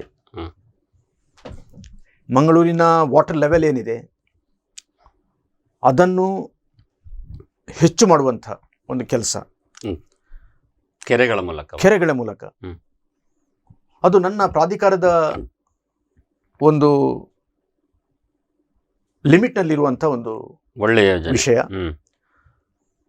ಹಾಗೆ ಸುಮಾರು 23 ಕೆರೆಗಳನ್ನು ನಾನು ಇವತ್ತು ವೃದ್ಧಿ ಮಾಡಿದ್ದೇನೆ. ಅದಕ್ಕೆ ಹೇಗೆ ಅನುದಾನ ಅಥವಾ ನಮ್ಮ ಮೂಡ ಫಂಡಿಂದ ನಮ್ಮ ಫಂಡಿಂದ ಎಷ್ಟು ಖರ್ಚು ಮಾಡಿದ್ದೀರಿ? ಅದಕ್ಕೆ ಸುಮಾರು 3 ಕೋಟಿ ರೂಪಾಯಿ ನಾನು ಖರ್ಚು ಮಾಡಿದ್ದೇನೆ. ಇದು ನನಗೆ ಬಹಳ ತೃಪ್ತಿ ತಂದಿದೆ. ಈ ಕೆರೆಗಳಿಗೆ ನಾವು ಒತ್ತು ಕೊಡುವಾಗ ಈ ಕೆರೆಗಳ ಸುತ್ತಮುತ್ತ ಪ್ರದೇಶವನ್ನು ಸಹ ಒಳ್ಳೆಯದು ಮಾಡುವಂಥದ್ದು, ಅಲ್ಲಿ ಮರಗಿಡಗಳನ್ನು ನಡೆಯುವಂಥದ್ದು, ಅಲ್ಲಿ ವಾಕಿಂಗ್ ಟ್ರ್ಯಾಕ್ ಮಾಡುವಂಥದ್ದು, ಅಲ್ಲಿ ಸುಂದರೀಕರಣ ಮಾಡುವಂಥದ್ದು, ಮತ್ತೆ ಸಂಜೆ ಹೊತ್ತು ಮಕ್ಕಳಿಗೆ ಆಟ ಆಡ್ಲಿಕ್ಕೆ ಬೇಕಾದಂತ ವ್ಯವಸ್ಥೆಗಳನ್ನು ಮಾಡುವಂಥದ್ದು, ಹಾಗೆ ಹಿರಿಯ ನಾಗರಿಕರಿಗೆ ಬಂದಲ್ಲಿ ಕೂತ್ಕೊಂಡು ಅವರ ಸಮಯವನ್ನು ಒಳ್ಳೆಯ ರೀತಿಯಿಂದ ಕಳೆಯುವಂಥದ್ದು, ಇಂಥ ವಿಷಯಗಳಿಗೆಲ್ಲ ನಾನು ಬಹಳಷ್ಟು ಒತ್ತನ್ನು ಕೊಟ್ಟಿದ್ದೇನೆ. ಇಂಥ 23 ಕೆರೆಗಳನ್ನು ನಾನು ಮಂಗಳೂರು ದಕ್ಷಿಣ, ಉತ್ತರ, ಮುಲ್ಕಿ ಮೂಡಬಿದ್ರಿ ಕ್ಷೇತ್ರ, ಅದೇ ರೀತಿ ಮಂಗಳೂರು ಕ್ಷೇತ್ರದಲ್ಲಿ ಸಹ ನಾನು ಮಾಡಿದ್ದೇನೆ. ಇದು ಮಾಡಿದ್ರಿಂದ ನನಗೆ ಬಹಳ ಒಂದು ಒಳ್ಳೆಯ ಒಂದು ಎನರ್ಜಿ ನನಗೆ ಸಿಕ್ಕಿದೆ ಈ ವಿಷಯದಲ್ಲಿ. ಉಳ್ಳಾಲ ಹೇಳುವಾಗ ಅಲ್ಲಿ 9 ಕೆರೆಯಲ್ಲಿ ಏನೋ ನಿವೇಶನ ಏನೋ ಸಮಸ್ಯೆಗಳಾಗಿತ್ತು, ಅದು ನಿಮ್ಮ ವ್ಯಾಪ್ತಿಗೆ ಬರುವುದಿಲ್ಲ? ಬರುವುದಿಲ್ಲ, ಕೆರೆಯೂ ಬರುವುದಿಲ್ಲ. ಈಗ ನೀವು ಕೆರೆಯನ್ನ ಅಭಿವೃದ್ಧಿ ಮಾಡಿದ್ರಿ, ಒಳ್ಳೆ ಕೆಲಸ. ಆದ್ರೆ ಅದು ನೀವು ಹೋದ್ಮೇಲೆ ಅದನ್ನ ಉಳಿಸಿಕೊಳ್ಳುವಂಥದ್ದು ಅಥವಾ ಯಾಕೆಂದ್ರೆ ಒತ್ತುವರಿ ಆಗುವಂಥ ಸಮಸ್ಯೆಗಳಿರ್ತದೆ. ಆ ಒಳ್ಳೆಯ ಯೋಜನೆ ಅದು ಮುಂದುವರಿಲಿಕ್ಕೆ ಏನಾದರೂ ಪ್ಲಾನ್ ಮಾಡಿದ್ದೀರಾ? ಇವಾಗ ಮಾಡಿದ ಎಲ್ಲ ಕೆರೆಗಳು ಸಂರಕ್ಷಣೆಯಲ್ಲಿದೆ ಅಂತ ಹೇಳಲಿಕ್ಕೆ ನನಗೆ ಸಾಧ್ಯ ಇಲ್ಲ. ಈಗಾಗಲೇ ಒತ್ತುವರಿಯಾದಂತಹ ಕೆರೆಗಳು ಅನೇಕ ಇದೆ. ಆ ಒತ್ತುವರಿಯಾದಂಥ ಕೆರೆಗಳಿಗೆ ನಾವು ಬಹಳಷ್ಟು ಕಷ್ಟಪಟ್ಟು ಅವರನ್ನು ಅಲ್ಲಿಂದ ನಿವಾಸಿಗಳನ್ನು ತೆಗೆಯುವಂಥದ್ದು ವಿಷಯಕ್ಕೆ ನಾವು ಹೋಗಬೇಕಾದ್ರೆ ಅದು ಇನ್ನು ರೆವಿನ್ಯೂ ಸೆಕ್ಷನ್ಗೆ ಹೋಗಬೇಕಾದ ವಿಷಯಗಳು. ಅದರಲ್ಲಿ ನಮಗೆ ಡೈರೆಕ್ಟ್ ಆಗಿ ಕೈ ಹಾಕ್ಲಿಕ್ಕೆ ಆಗುದಿಲ್ಲ. ಇಂಥ ಎಲ್ಲ ತೊಡಕುಗಳು ಇವೆ. ಆದ್ರೂ ನಮ್ಮ ಆ ಒಂದು ವ್ಯಾಪ್ತಿಯಲ್ಲಿ ಏನೆಲ್ಲ ಕೆಲಸ ಕಾರ್ಯಗಳನ್ನು ಮಾಡ್ಲಿಕ್ಕೆ ಆಗುತ್ತೆ ಅದನ್ನು ನಾವು ಮಾಡಿದ್ದೇವೆ ಅಂತ ಒಂದು ಸಂತೃಪ್ತಿ ನನಗೆ ಇದೆ. ಅಂದ್ರೆ ಕೆರೆಗಳಿಂದ ಈ ಅಭಿವೃದ್ಧಿ ಅಂದ್ರೆ ಜನರ ಅಭಿವೃದ್ಧಿ ಆ ರೀತಿಯ ದೃಷ್ಟಿಯಲ್ಲಿ ಒಳ್ಳೆ ಕೆಲಸ ಅಂತ ತಿಳ್ಕೊಳ್ತೀರಿ. ಅದನ್ನ ಮುಂದುವರಿಸದಿದ್ರೆ ಅದು ಏನು ಸಮಸ್ಯೆ ಆಗುದಿಲ್ಲ? ಇಲ್ಲ, ಮುಂದುವರಿಸುವುದಂದ್ರೆ ಈಗ ಅದನ್ನು ಆ ನೀರಿನ ಶೇಖರಣೆಯನ್ನು ನಾವು ಶುದ್ಧಗೊಳಿಸುವಂತಹ ಒಂದು ಕ್ರಿಯೆಯೂ ಇದೆ. ಇದನ್ನು ಶುದ್ಧಗೊಳಿಸಬೇಕಾದ್ರೆ ಇದಕ್ಕೆ ನಾನು ಆಲ್ರೆಡಿ ಡೆಲ್ಲಿ ಡೆವಲಪ್ಮೆಂಟ್ ಅಥಾರಿಟಿಯ ಕೆಲವು ಇಂಜಿನಿಯರ್ಸ್ಗಳ ಹತ್ರ ಮಾತಾಡಿಕೊಂಡು ಅಲ್ಲಿಯ ಮೆಥಡನ್ನು ನಾನು ಫಾಲೋ ಮಾಡಲಿಕ್ಕೆ ಪ್ರಯತ್ನ ಪಟ್ಟಿದ್ದೇನೆ. ಆ ಡೆಲ್ಲಿಯಲ್ಲಿ ನಾನು ಒಂದು ನಿರಂತರವಾಗಿ ಕಾಂಟ್ಯಾಕ್ಟ್ ಅನ್ನು ಇಟ್ಕೊಂಡಿದ್ದೇನೆ. ಅಲ್ಲಿ ಒಂದು ಆಯುರ್ವೇದಿಕ್ ಮೆಥಡ್ನಲ್ಲಿ ಈ ನೀರನ್ನು ಉತ್ತಮಪಡಿಸುವಂತ ಒಂದು ರೀತಿ ಇದೆ, ಪದ್ಧತಿ ಇದೆ. ಅದನ್ನು ನಾನು ಮಂಗಳೂರಿಗೆ ತರಬೇಕು ಅಂತ ನನ್ನ ಒಂದು ಕನಸು ಇದೆ. ಅದನ್ನು ಮಾಡಿದ್ರೆ ಪ್ರಾಯಶಃ ಮುಂದಿನವರು ಮಾಡಬೇಕು. ಈಗ ಮಂಗಳೂರು ಮಹಾನಗರದ ಬಗ್ಗೆ ಒಂದು ಮಾಸ್ಟರ್ ಪ್ಲಾನ್, ಮಹಾಯೋಜನೆ 2009ರಲ್ಲಿ ಆಗಿರ್ಬೇಕಿತ್ತು. ಮೋಸ್ಟ್ 10 ವರ್ಷ ಆದ್ಮೇಲೆ ಮತ್ತೆ ರಿವೈಸ್ ಆಗ್ಬೇಕು. 2011 ಈಗ ಮತ್ತೆ ರಿವೈಸ್ ಆಗ್ಬೇಕಿತ್ತು. ಹೌದು. ಅದು ಯಾಕೆ ಆಗ್ಲಿಲ್ಲ? ಈಗ ಆಯ್ತಲ್ಲ 2 ವರ್ಷ. ಈಗ 21ಕ್ಕೆ ನಾವು ಮಹಾಯೋಜನೆ 3 ಅಂತ ನಾವು ಮಾಡಿದ್ದೇವೆ. ಈ ಮಹಾಯೋಜನೆ 3 ಅಂತ ಮಾಡುವಾಗ ನಾವು ಪರ್ಸನಲ್ ಆಗಿ ಸರ್ವೆ ಕೆಲಸ ಕಾರ್ಯಗಳೆಲ್ಲ ನಡಿಬೇಕು. ನೀವು ಮೊದಲೇ ಹೇಳಿದಾಗೆ ಈ ಕೋವಿಡ್ ಸಿಚುವೇಶನ್ ಅಲ್ಲಿ ನಮ್ಮ ಸರ್ವೆ ಕಾರ್ಯಗಳನ್ನು ಮಾಡುವಂತ ಯುವಕರಿಗೆ ತೊಡಕುಗಳು ಬಂದಿತ್ತು. ಯಾಕಂತ ಹೇಳಿದ್ರೆ ಒಂದು ಸ್ಟ್ರೇಂಜ್ ಪ್ಲೇಸಿಗೆ ಅವ್ರು ಹೋಗುವಾಗ ಅಲ್ಲಿ ಅಬ್ಜೆಕ್ಷನ್ ಹೇಳ್ತಿದ್ರು, ಇಲ್ಲಿ ಈ ಬರಬೇಡಿ ಇಲ್ಲಿ ಅಂತ, ನೀವು ಹೋಗಿ ಇಲ್ಲಿಂದ ಅಂತ ಹೇಳ್ತಿದ್ರು. ಈ ರೀತಿಯ ತೊಂದರೆಗೆ ಒಳಪಡಿರುವಾಗ ನಾವು ಅಂತ ವರ್ಕರ್ಸ್ ಅನ್ನು ನಾವು ವಾಪಸ್ ಕಳಿಸುವ ವಿಷಯ ಬಂತು. ಹೀಗಾಗಿ ಸ್ವಲ್ಪ ಡಿಲೇ ಆಗಿದೆ. ಆದ್ರೆ ನಮ್ಮ ಬೇಸ್ ಮ್ಯಾಪ್ ಎಲ್ಲ ಈಗಾಗಲೇ ರೆಡಿ ಆಗಿದೆ. ಈಗ ಇನ್ನೊಂದು 2-3 ತಿಂಗಳ ಒಳಗೆ ಮಹಾಯೋಜನೆ 3ರ ಕಂಪ್ಲೀಟ್ ಚಿತ್ರಣ ಬರ್ತದೆ. ಈಗ ನೀವು ಮೂಡಾದಲ್ಲಿ ಕೆಲವೊಂದು ಡೆವಲಪ್ಮೆಂಟ್ ಮಾಡಿದ್ರಿ. ಈಗ ನಿಮ್ಗೆ ಅಲ್ಲಿ CC ಕ್ಯಾಮರಾ ಎಲ್ಲ ಇರ್ತದೆ, ನೀವು ನೋಡ್ತಾ ಇರ್ತೀರದು. ಏನಾದ್ರು ಸಿಕ್ಕಿಬಿದ್ದ ಉದಾಹರಣೆಗಳು ಏನಾದ್ರು ಉಂಟಾ? ಹಾಗಿಲ್ಲ ನೋಡಿ, ಅದೆಲ್ಲ ಅಲ್ಲೇ ವ್ಯವಸ್ಥೆಗಳು. ನಾನು ಅಂದ್ರೆ ಹೆಚ್ಚು ಮಾತಾಡಲಿಕ್ಕೆ ಸಮಸ್ಯೆ ಆಗ್ಲಿ. ಈಗ ಇದಕ್ಕೊಂದು ನಮ್ಮ ಇವರು ಸಂಘದ ಒಬ್ರು ಹಿರಿಯರೊಬ್ರು ಹೇಳಿದ್ದು, ಮೊನ್ನೆ ಅದು ವೈರಲ್ ಆಗ್ತಾ ಇತ್ತು, ಪ್ರಸಾದ್ ಅವರು ಭಂಡಾರಿದ್ದು. ಒಬ್ಬ ಒಳ್ಳೆ ಕಾರ್ಯಕರ್ತ, ಒಳ್ಳೆ ಕೆಲಸ ಮಾಡ್ತಾನ ಅಂತ ಹೇಳಿದರೆ ಅವನನ್ನು ಈ ಸರಿ ಒಂದು ಪಂಚಾಯತಿ ಅಧ್ಯಕ್ಷ ಮಾಡುವ ಅಂತ ಅವರಿಗೆ ಒಂದೇನೋ ಹುದ್ದೆ ಕೊಟ್ಟರೆ 1 ವರ್ಷದೊಳಗೆ ಸಂಪೂರ್ಣ ಕರಪ್ಟ್, ಭ್ರಷ್ಟಾಚಾರಿ. ಹೇಗಂತ ಗೊತ್ತಿಲ್ಲ. ಗುತ್ತಿಗೆದಾರರವರಿಗೆ ಹಣ ಕೊಡ್ತಾರೆ, ಅವ ಹಾಳಾಗ್ತಾನೆ. ಅವನಷ್ಟು ಕರಪ್ಟಿ ಯಾರು ಇರುವುದಿಲ್ಲ ಅಂತ ಹೇಳ್ತಾರೆ. ಅಂದರೆ ನೀವೊಬ್ಬರು BJP ಪಕ್ಷದವರು ಆಗಿರೋದ್ರಿಂದ, ಸಂಘಟನೆಯಲ್ಲಿ ಇರುವುದರಿಂದ, ಒಂದು ಆಡಳಿತವನ್ನು ಈಗ ನೋಡಿ ಬಂದಿರೋದ್ರಿಂದ ಯಾಕೆ ಹೀಗೆ ಆಗ್ತದೆ? ಈ ಕರಪ್ಷನ್ ಎನ್ನುವಂಥದ್ದು ಯಾಕೆ ಹೀಗೆ ಆಗ್ತದೆ? ಇಂಡಿವಿಜುವಲ್ ಇಂದ ಇದು ಡಿಪೆಂಡ್ ಆಗ್ತದೆ. ಬಹಳಷ್ಟು ನಿರೀಕ್ಷೆಯನ್ನು ನಾವು ಇಟ್ಟುಕೊಂಡ ಕೆಲವು ವ್ಯಕ್ತಿಗಳು ಈ ರೀತಿ ಮಾಡ್ತಾರೆ. ನಿರೀಕ್ಷೆಗಳು ಕಮ್ಮಿ ಇದ್ದ ವ್ಯಕ್ತಿಗಳು ಬಹಳ ಉತ್ತಮ ನಿರ್ವಹಣೆಯನ್ನು ಮಾಡಿ ತೋರಿಸಿದವರು ಇದ್ದಾರೆ. ಹೀಗೆ ಇದೊಂದು ಸಾಮಾಜಿಕ ಪಿಡುಗು ಅಂತ ನಾನು ಹೇಳ್ತೇನೆ. ಇದು ಎಲ್ರಿಗೂ ಅನ್ವಯ ಮಾಡಬೇಕು ಅಂತ ಕಾಣ್ತಾ ಇಲ್ಲ. ಅಂದ್ರೆ ಜನರಿಗೆ ಬೇಗ ಕೆಲಸ ಆಗ್ಬೇಕು, ಇವರಿಗೆ ಬೇಗ ಹಣ ಮಾಡಬೇಕು. ಹೌದು. ಇಲ್ಲಿ ಅಂದ್ರೆ ಈಗ RSS ಈಗ ಎಲ್ಲ ಕಡೆ ಒಂದು ಫ್ಯಾಷನ್ ಆಗಿದೆ. ಈಗ ಯಾವುದಾದ್ರೂ ಟಿಕೆಟ್ ಸಿಗಬೇಕಾದ್ರೆ ಅಥವಾ ಒಂದು ದೊಡ್ಡ ಪೋಸ್ಟ್ ಸಿಗಬೇಕಾದ್ರೆ, ಯಾವುದೋ ಹುದ್ದೆ ಸಿಗಬೇಕಾದ್ರೆ ಏನೋ ಸಂಘದ ಸರ್ಟಿಫಿಕೇಟ್ ಬೇಕು, ಸಂಘದಲ್ಲಿದ್ದರೆ ಬೇಗ ಸಿಗ್ತದೆ ಅನ್ನುವಂಥ ಒಂದು ಸಂದೇಶ ಬಂದಿದೆ. ಹಾಗಾಗಿ ಈಗ ಎಲ್ಲರೂ ನಾನು RSS ಅಲ್ಲಿ ಇದ್ದೀನಿ. ಮೊದಲು RSS ಹೇಳಲಿಕ್ಕೆ ಎದುರ್ತಾ ಇದ್ರು. ಅಲ್ಲ, ಒಂದು ವಿಷಯದಲ್ಲಿ ನೋಡಿದ್ರೆ ಉತ್ತಮ ಒಂದು ಪ್ರತಿಕ್ರಿಯೆ ಅದು. ನಾನು RSS ಅಂತ ಹೇಳುವಂಥದ್ದು ಉತ್ತಮ ಪ್ರತಿಕ್ರಿಯೆ, ಅದು ಹೇಳ್ತೇನೆ. ಅದೇನು ತಪ್ಪಲ್ಲ. ಆದ್ರೆ ಅದನ್ನು ಮಿಸ್ಯೂಸ್ ಮಾಡುವಂತ ವಿಷಯಕ್ಕೆ ನಾವು ಹೋಗಬಾರ್ದು, ಮಿಸ್ಯೂಸ್ ಮಾಡಬಾರ್ದು, ಅಷ್ಟೇ ವಿಷಯ. ಈಗ ಒಂದು ಎಲ್ಲ ಕಡೆ ಒಂದು ಕಡೆ ವೈರಲ್ ಆಗ್ತದೆ. ಮಂಗಳೂರು ಮಹಾನಗರ ಪಾಲಿಕೆ ವ್ಯಾಪ್ತಿಯಲ್ಲಿ ಎಲ್ಲರೂ 80% ಜನ ಗುತ್ತಿಗೆದಾರರು ಸ್ಮಾರ್ಟ್ ಕಾಮಗಾರಿಗಳಿಗೆ ಮಾಡಿದ್ದೆಲ್ಲ ಬಹುತೇಕ ಮುಸ್ಲಿಮರು. ಇವರು ಮುಸ್ಲಿಮರನ್ನು ಹೊರಗೆ ಹಾಕಿ ದೇವಸ್ಥಾನಗಳಲ್ಲಿ ಕೆಲಸ ಮಾಡಲಿಕ್ಕೆ ಬಿಡುವುದಿಲ್ಲ, ಅಥವಾ ವ್ಯಾಪಾರ ಗಾಡಿ ಅಂಗಡಿ ಹಾಕ್ಲಿಕ್ಕೆ ಬಿಡುವುದಿಲ್ಲ. ಇವರು ಇಂಥದ್ದು ಕೋಟಿಗಟ್ಟಲೆ ವ್ಯವಹಾರದಲ್ಲಿ BJPಯವರು ಮೌನಸಮ್ಮತಿ ಮಾಡ್ತಾರೆ ಅಂತ ಆ ರೀತಿ ಆರೋಪಗಳು ಬಂತು. ಸ್ವಲ್ಪ ಅಂಶ ನಿಜವೂ ಕೂಡ. ಯಾಕೆ ಹೀಗೆ ಆಗ್ತಾ ಇದೆ? ಒಂದು ಕ್ವಾಲಿಫಿಕೇಶನ್ ಆಫ್ ದ ಕಾಂಟ್ರಾಕ್ಟರ್ ಅಂತ ಹೇಳ್ಬೋದು. ಮತ್ತು ಎಲ್ಲ ಟೆಂಡರ್ ಪ್ರಕ್ರಿಯೆಗಳು ನಾರ್ಮಲ್ ಆಗಿ ಈಗ ಎಲ್ಲ ಡಿಜಿಟಲೈಸ್ಡ್. ಅದರಲ್ಲಿ ಪಾರ್ಟಿಸಿಪೇಷನ್ ಇಸ್ ಮೋರ್ ಇಂಪಾರ್ಟೆಂಟ್. ಅದರಲ್ಲಿ ಯಾರು ಬರ್ತಾರೆ, ಯಾರು ಪಾರ್ಟಿಸಿಪೇಟ್ ಮಾಡ್ತಾರೆ, ಯಾರು ಕ್ವಾಲಿಫೈ ಆಗ್ತಾರೆ ಎಂಬುದು ಯಾರ ಕೈಯಲ್ಲಿ ಇಲ್ಲ. ಆದ್ರೆ ಇದರಲ್ಲಿ ಎಲ್ಲ ಜನರು ಇದರಲ್ಲಿ ಭಾಗವಹಿಸಿದ್ರೆ ಈ ಸಮಸ್ಯೆ ಪ್ರಾಯಶಃ ಬರ್ಲಿಕ್ಕಿಲ್ಲ. ಇದು ಸ್ಪಾಂಟೇನಿಯಸ್ ಆಗಿ ನಾವು ಇದರಲ್ಲಿ ನಾವು ಕಾರ್ಯಕ್ಕೆ ತೊಡಗಬೇಕು. ಅಂದ್ರೆ ಗುತ್ತಿಗೆದಾರರು ಹಿಂದೂಗಳಲ್ಲಿ ಅಥವಾ ಎಲ್ಲ ಧರ್ಮದವರು ಬರಬೇಕು. ಆವಾಗ ಈ ಪರ್ಟಿಕ್ಯುಲರ್ ಎಲಿಗೇಷನ್ ತಪ್ತದೆ. ನಾವು ಸುಮ್ಮನೆ ಹೇಳಿದ್ರೆ ಅದು ಪ್ರಯೋಜನ ಇಲ್ಲ. ಅಂದ್ರೆ ಎಲ್ಲರೂ ಬರಬೇಕು, ಪಾರ್ಟಿಸಿಪೇಟ್ ಮಾಡಬೇಕು ಅಂತ ನಾನು ಹೇಳುವಂಥದ್ದು. ಈಗ ನೀವು ಹಿಂದೂ ಸಂಘಟನೆಯಲ್ಲಿ ಕೂಡ ಇದ್ರಿ, ಆಗ ಕೆಲವು ಪ್ರಶ್ನೆಗಳನ್ನು ನಾನು ಕೇಳಬೇಕಾಗ್ತದೆ.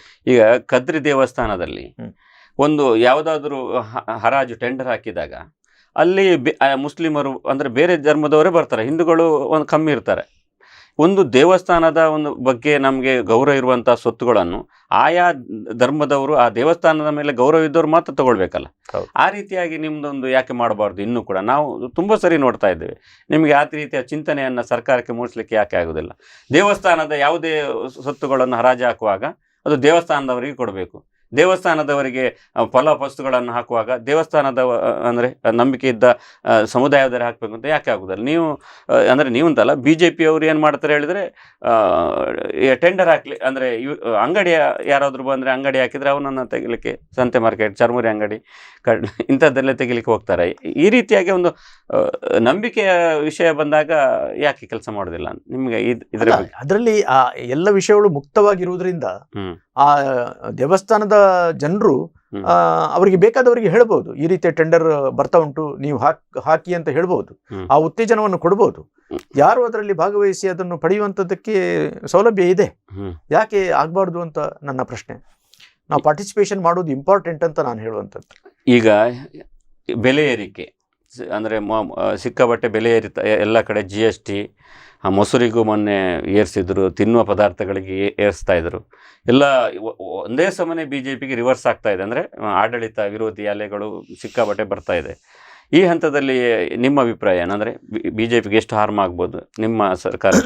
ಒಂದು ವಿಷಯ ನಾವು ನೋಡುವಾಗ ಪ್ರಪಂಚದ ಎಲ್ಲ ಬಲಿಷ್ಠ ರಾಷ್ಟ್ರಗಳು ಮತ್ತು ಪ್ರಪಂಚದಲ್ಲಿರುವ ನಮಗಿಂತ ಹಿಂದುಳಿದ ರಾಷ್ಟ್ರಗಳು ಸಹ ಇವತ್ತು ಕೋವಿಡ್ನ ಸಂದರ್ಭದ ನಂತರ ತಮ್ಮ ತಮ್ಮ ಆರ್ಥಿಕ ಮಟ್ಟದಲ್ಲಿ ಬಹಳಷ್ಟು ಕಷ್ಟಗಳನ್ನು ಎದುರಿಸ್ತಾ ಇದ್ದಾರೆ. ಇದರಲ್ಲಿ ಅಮೆರಿಕ ಸಹ ಹೊರತಲ್ಲ. ಇವತ್ತು ಅಮೆರಿಕದ ಇನ್ಫ್ಲೇಷನ್ ರೇಟ್ ನೋಡಿದರೆ ಪ್ರಾಯಶಃ ನಮಗಿಂತ ಬಹಳ ಜಾಸ್ತಿ ಅಲ್ಲಿ ಇನ್ಫ್ಲೇಷನ್ ರೇಟ್ ಇದೆ. ಇವತ್ತು ಕೆನಡಾದಂತಹ ರಾಷ್ಟ್ರ ಸಹ ಇವತ್ತು ಅವರ ಏನು ಪಬ್ಲಿಕ್ ಸ್ಪೆಂಡಿಂಗ್ ಇದೆ ಅದರ ಮೇಲೆ ರೆಸ್ಟ್ರಿಕ್ಷನ್ ಅನ್ನು ತರುವಂತಹ ಪ್ರಕ್ರಿಯೆಗೆ ಕೈ ಹಾಕಿದೆ. ಇವತ್ತು ಇಟಲಿ ಅಂತ ದೇಶ ಕಷ್ಟಕ್ಕೆ ಒಳಪಟ್ಟಿದೆ. ಇವತ್ತು ಫ್ರಾನ್ಸ್ ಬಹಳ ಕಷ್ಟದಲ್ಲಿ ಇವತ್ತು ನಿರ್ವಹಣೆ ಮಾಡ್ತಾ ಇದೆ. ಇವತ್ತು ನಮ್ಮ ನೆರೆಯ ರಾಷ್ಟ್ರಗಳಾದ ಪಾಕಿಸ್ತಾನ ಇರಬಹುದು, ಅದು ಶ್ರೀಲಂಕಾ ಇರಬಹುದು, ಅದು ಅಫ್ಘಾನಿಸ್ತಾನ ಇರಬಹುದು, ನಾರ್ಮಲ್ ಆಗಿ ಎಲ್ಲ ಫುಡಿಗೆ ಎಲ್ಲ ಐಟಮ್ಗಳಿಗೆ ಅವರು ಇವತ್ತು ಕಷ್ಟಪಡುವಂತ ದಿವಸಗಳನ್ನು ನಾವು ನೋಡ್ತಾ ಇದ್ದೇವೆ. ಅಂದ್ರೆ ಆ ರೀತಿ ಇರುವಾಗ ನಾವೀಗ ಒಂದು ಈ ಸಂದರ್ಭದಲ್ಲೂ ಸಹ ನಮ್ಮ ಇನ್ಫ್ಲೇಷನ್ ರೇಟನ್ನು ನಾವು ಬಹಳ ಕಂಟ್ರೋಲ್ ಮಾಡಿ ಅದನ್ನು 6.2% ಅಲ್ಲಿ ನಾವು ಮೇಂಟೈನ್ ಮಾಡ್ತಾ ಇದ್ದೇವೆ. ಇದು ಪ್ರಾಯಶಃ ಇಂಡೋನೇಷ್ಯಾ ನಂತರ second best maintained nation in the world ಅಂತ ನಾನು ಹೇಳ್ತೇನೆ.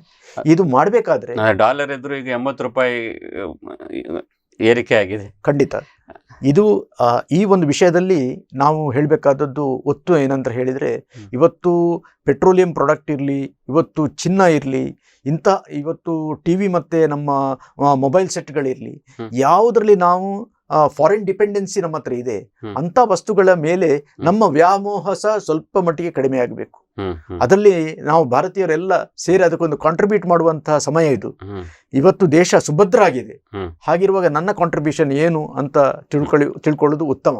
ಮತ್ತೆ GST ಪ್ರಕ್ರಿಯೆಯಲ್ಲಿ ಇವತ್ತು ಆಹಾರ ಪದಾರ್ಥಗಳ ಮೇಲೆ ಅಂತ ಹೇಳುವಾಗ ನಾರ್ಮಲ್ ಆಗಿ ಒಂದು ಕಾಮನ್ ಮ್ಯಾನ್ ತಿನ್ನುವಂತಹ ಆಹಾರದ ಮೇಲೆ ಅಂತ ಒಂದು ದೊಡ್ಡ ಪರಿಣಾಮ ಬೀರಲಿಲ್ಲ. ಯಾಕಂತ ಹೇಳ್ತೇನೆ ಅಂತ ಹೇಳಿದರೆ, ಇವತ್ತು ಅಕ್ಕಿ ಇರಲಿ, ಗೋಧಿ ಇರಲಿ, ಚಿಲ್ಲರೆ ಮಾರಾಟದಲ್ಲಿ ಮಾಡುವಂತಹ ವಸ್ತುಗಳ ಮೇಲೆ GST ಬರಲಿಲ್ಲ. ಇವತ್ತು GST ಹಾಕಿದ್ದು ಪ್ಯಾಕ್ಡ್ ಫುಡ್ನ ಮೇಲೆ. ಅದು ಇಷ್ಟು kg ಅದು ಯಾರು ಕೂಡ ಏನು ಸಂಸ್ಥೆಗಳು ಗ್ರಾಹಕನ ಮೇಲೆ ವರ್ಗಾಯಿಸುವಂಥದ್ದು ಎಷ್ಟು ತೆರಿಗೆ ಹಾಕಿದ್ರು. ಉದಾಹರಣೆ, ನಮಗೆ ಎಲ್ರಿಗೂ ಎಲ್ಲ ಕೇಬಲ್ ಇದ್ದು ಬಿಲ್ ಹಾಕುವಾಗ ಇನ್ನು ಮುಂದೆ ಕೇಬಲ್ನ ದರ ಕಮ್ಮಿ ಆಗ್ತದೆ, ನೀವು 300 ರೂಪಾಯಿ ಪಾವತಿಸ್ತಾ ಇದ್ರಿ, ಇನ್ನು 180ರಲ್ಲಿ ಎಲ್ಲ ಚಾನೆಲ್ಗಳು ಬರ್ತದೆ ಅಂತ ಸಿಕ್ಕಾಪಟ್ಟೆ ಆರ್ಟಿಕಲ್, ಲೇಖನಗಳು ಎಲ್ಲ ಸೋಷಿಯಲ್ ಮೀಡಿಯಾ ಇದರಲ್ಲೆಲ್ಲ ಉಂಟು. ನಾವು ನಂಬಿದ್ವಿ ಬಹುಶಃ ಮೋದಿಯವರು ತರ್ತಾರೆ ಅಂತ. ಈಗ ನಮಗೆ ಖಾಲಿ ಒಂದು ಕನ್ನಡ ಚಾನಲ್, ಮಾಮೂಲು ಚಾನಲ್, ಸ್ಪೋರ್ಟ್ಸ್ ಚಾನಲ್ಗಳು ಯಾವ್ದು ಬರಲ್ಲ, 300 ರೂಪಾಯಿ ಮಿನಿಮಮ್. ಸಣ್ಣ ಇದಕ್ಕೆ ಒಂದು 300 ರೂಪಾಯಿ ಕೊಡಬೇಕು. ಅಂದರೆ ಮೊದಲೇ ನಾವು ಕಳ್ಕೊಂಡದ್ದೇ. ಹೇಳುವಾಗ ಈ ರೀತಿಯಾಗಿ ಏನೋ ಲಾಭ ಅಂತ ಬರ್ತದೆ, ಕೊನೆಗಾಗೋ ಈ ರೀತಿ ಆಗ್ತದೆ. ಅಂದರೆ ಇದು ಕೂಡ ಅಷ್ಟೇ, ಚಿಲ್ಲರೆ ವಸ್ತುಗಳಿಗೆ ಏನಿಲ್ಲ ಅಂತ ಹೇಳ್ತಾರೆ, ಬಟ್ ಹಣ ಏನು ಖರ್ಚು ಮಾಡುವಂಥದ್ದು ಗ್ರಾಹಕನಿಗೆ ಅದು ಯಾವತ್ತೂ ತಪ್ಪಲಿಲ್ಲ. ಇದೊಂದು ಕಣ್ಣೊರೆಸುವ ತಂತ್ರ ಅಂತ ಕಾಣೋದಿಲ್ವಾ? GST ಇವತ್ತು ಪರಿಣಾಮಕಾರಿಯಾಗಿ ಇವತ್ತು ಲಾಗು ಆದರೆ 1,45,000 ಕೋಟಿ ರೂಪಾಯಿ ಏನು ಇವತ್ತು ನಾವು ರೆಕಾರ್ಡಿಕಲಿ ಇವತ್ತು ಪಡ್ಕೊಂಡಿದ್ದೇವೆ ಲಾಸ್ಟ್ ಮಂತ್. ನನ್ನ ಮಟ್ಟಿಗೆ ನೋಡಬೇಕಾದ್ರೆ ಇವತ್ತು ಸರಿಯಾಗಿ ಪ್ರಕ್ರಿಯೆ ಆದರೆ ಸುಮಾರು 5 ಲಕ್ಷ ಕೋಟಿ ರೂಪಾಯಿ ನಮಗೆ GSTಯಿಂದಲೇ ಬರಬೇಕು. ಒಂದು ಸರಿ ನಾವು ಆ ಟಾರ್ಗೆಟ್ ರೀಚ್ ಆದರೆ ಆಮೇಲೆ ಸರ್ವಸಾಧಾರಣವಾಗಿ ಇವತ್ತು ಯಾವ್ಯಾವುದ್ರ ಮೇಲೆ ಸ್ಲ್ಯಾಬ್ ಹಾಕಿದ್ದಾರೆ ಅದನ್ನೆಲ್ಲ ಒಂದು ಸರಿಸಗಾಟವಾಗಿ ಕಡಿಮೆ ಮಾಡುವಂಥ ವಿಷಯಕ್ಕೆ ಕೇಂದ್ರ ಸರ್ಕಾರ ಕೈ ಹಾಕ್ಬೋದು. ಅಲ್ಲಿವರೆಗೆ ನಾವು ಸ್ವಲ್ಪ ಕಷ್ಟಪಡುವಂಥ, ಅಲ್ಲಿವರೆಗೆ ನಮ್ಮ ದೇಶಕ್ಕೋಸ್ಕರ, ಮೋದಿಗೋಸ್ಕರ, ಸ್ವಲ್ಪ ದೇಶಕ್ಕೋಸ್ಕರ ಅಂತ ನಾನು ಹೇಳ್ತಾ ಇದ್ದೆ, ದೇಶಕ್ಕೋಸ್ಕರ ನಾವು ಸ್ವಲ್ಪ ಮಟ್ಟಿಗೆ ನಾವು ತ್ಯಾಗ ಮಾಡಬೇಕಾಗುತ್ತೆ. ಎಲ್ಲ ವಿಷಯದಲ್ಲಿ ಇವತ್ತು ಕೋವಿಡ್ ಸಿಚುವೇಶನ್ ಇರಲಿ, ಎಲ್ಲ ವಿಷಯದಲ್ಲಿ ಇವತ್ತು ಪ್ರಧಾನಮಂತ್ರಿಯವರು, ಸರ್ಕಾರ ಇವತ್ತು ಉತ್ತಮ ಕೆಲಸ ಕಾರ್ಯಗಳನ್ನು ಮಾಡಿದೆ.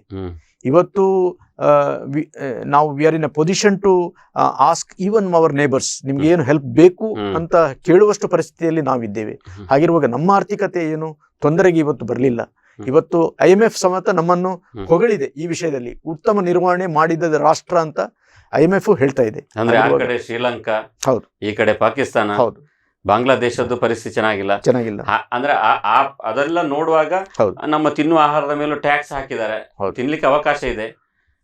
ಒಂದು ಸೈಡ್ ಅಲ್ಲಿ ನೀವು ತಿನ್ನುವ ಆಹಾರದ ಮೇಲೆ ಟ್ಯಾಕ್ಸ್ ಅಂತ ಹೇಳಿದ್ರು, ನವೆಂಬರ್ ತಿಂಗಳವರೆಗೆ ನಮ್ಮ PDF ಏನಿದೆ ಇವತ್ತು ನಾವು ಆಹಾರವನ್ನು ಕೊಡುವಂತದ್ದು, ಜನಸಾಮಾನ್ಯರಿಗೆ ಕೊಡುವಂತಹ ಆಹಾರ, ಉಚಿತ ಆಹಾರ, ಅದನ್ನು ಕೊಡುವಲ್ಲಿ ಸಫಲರಾಗಿದ್ದೇವೆ.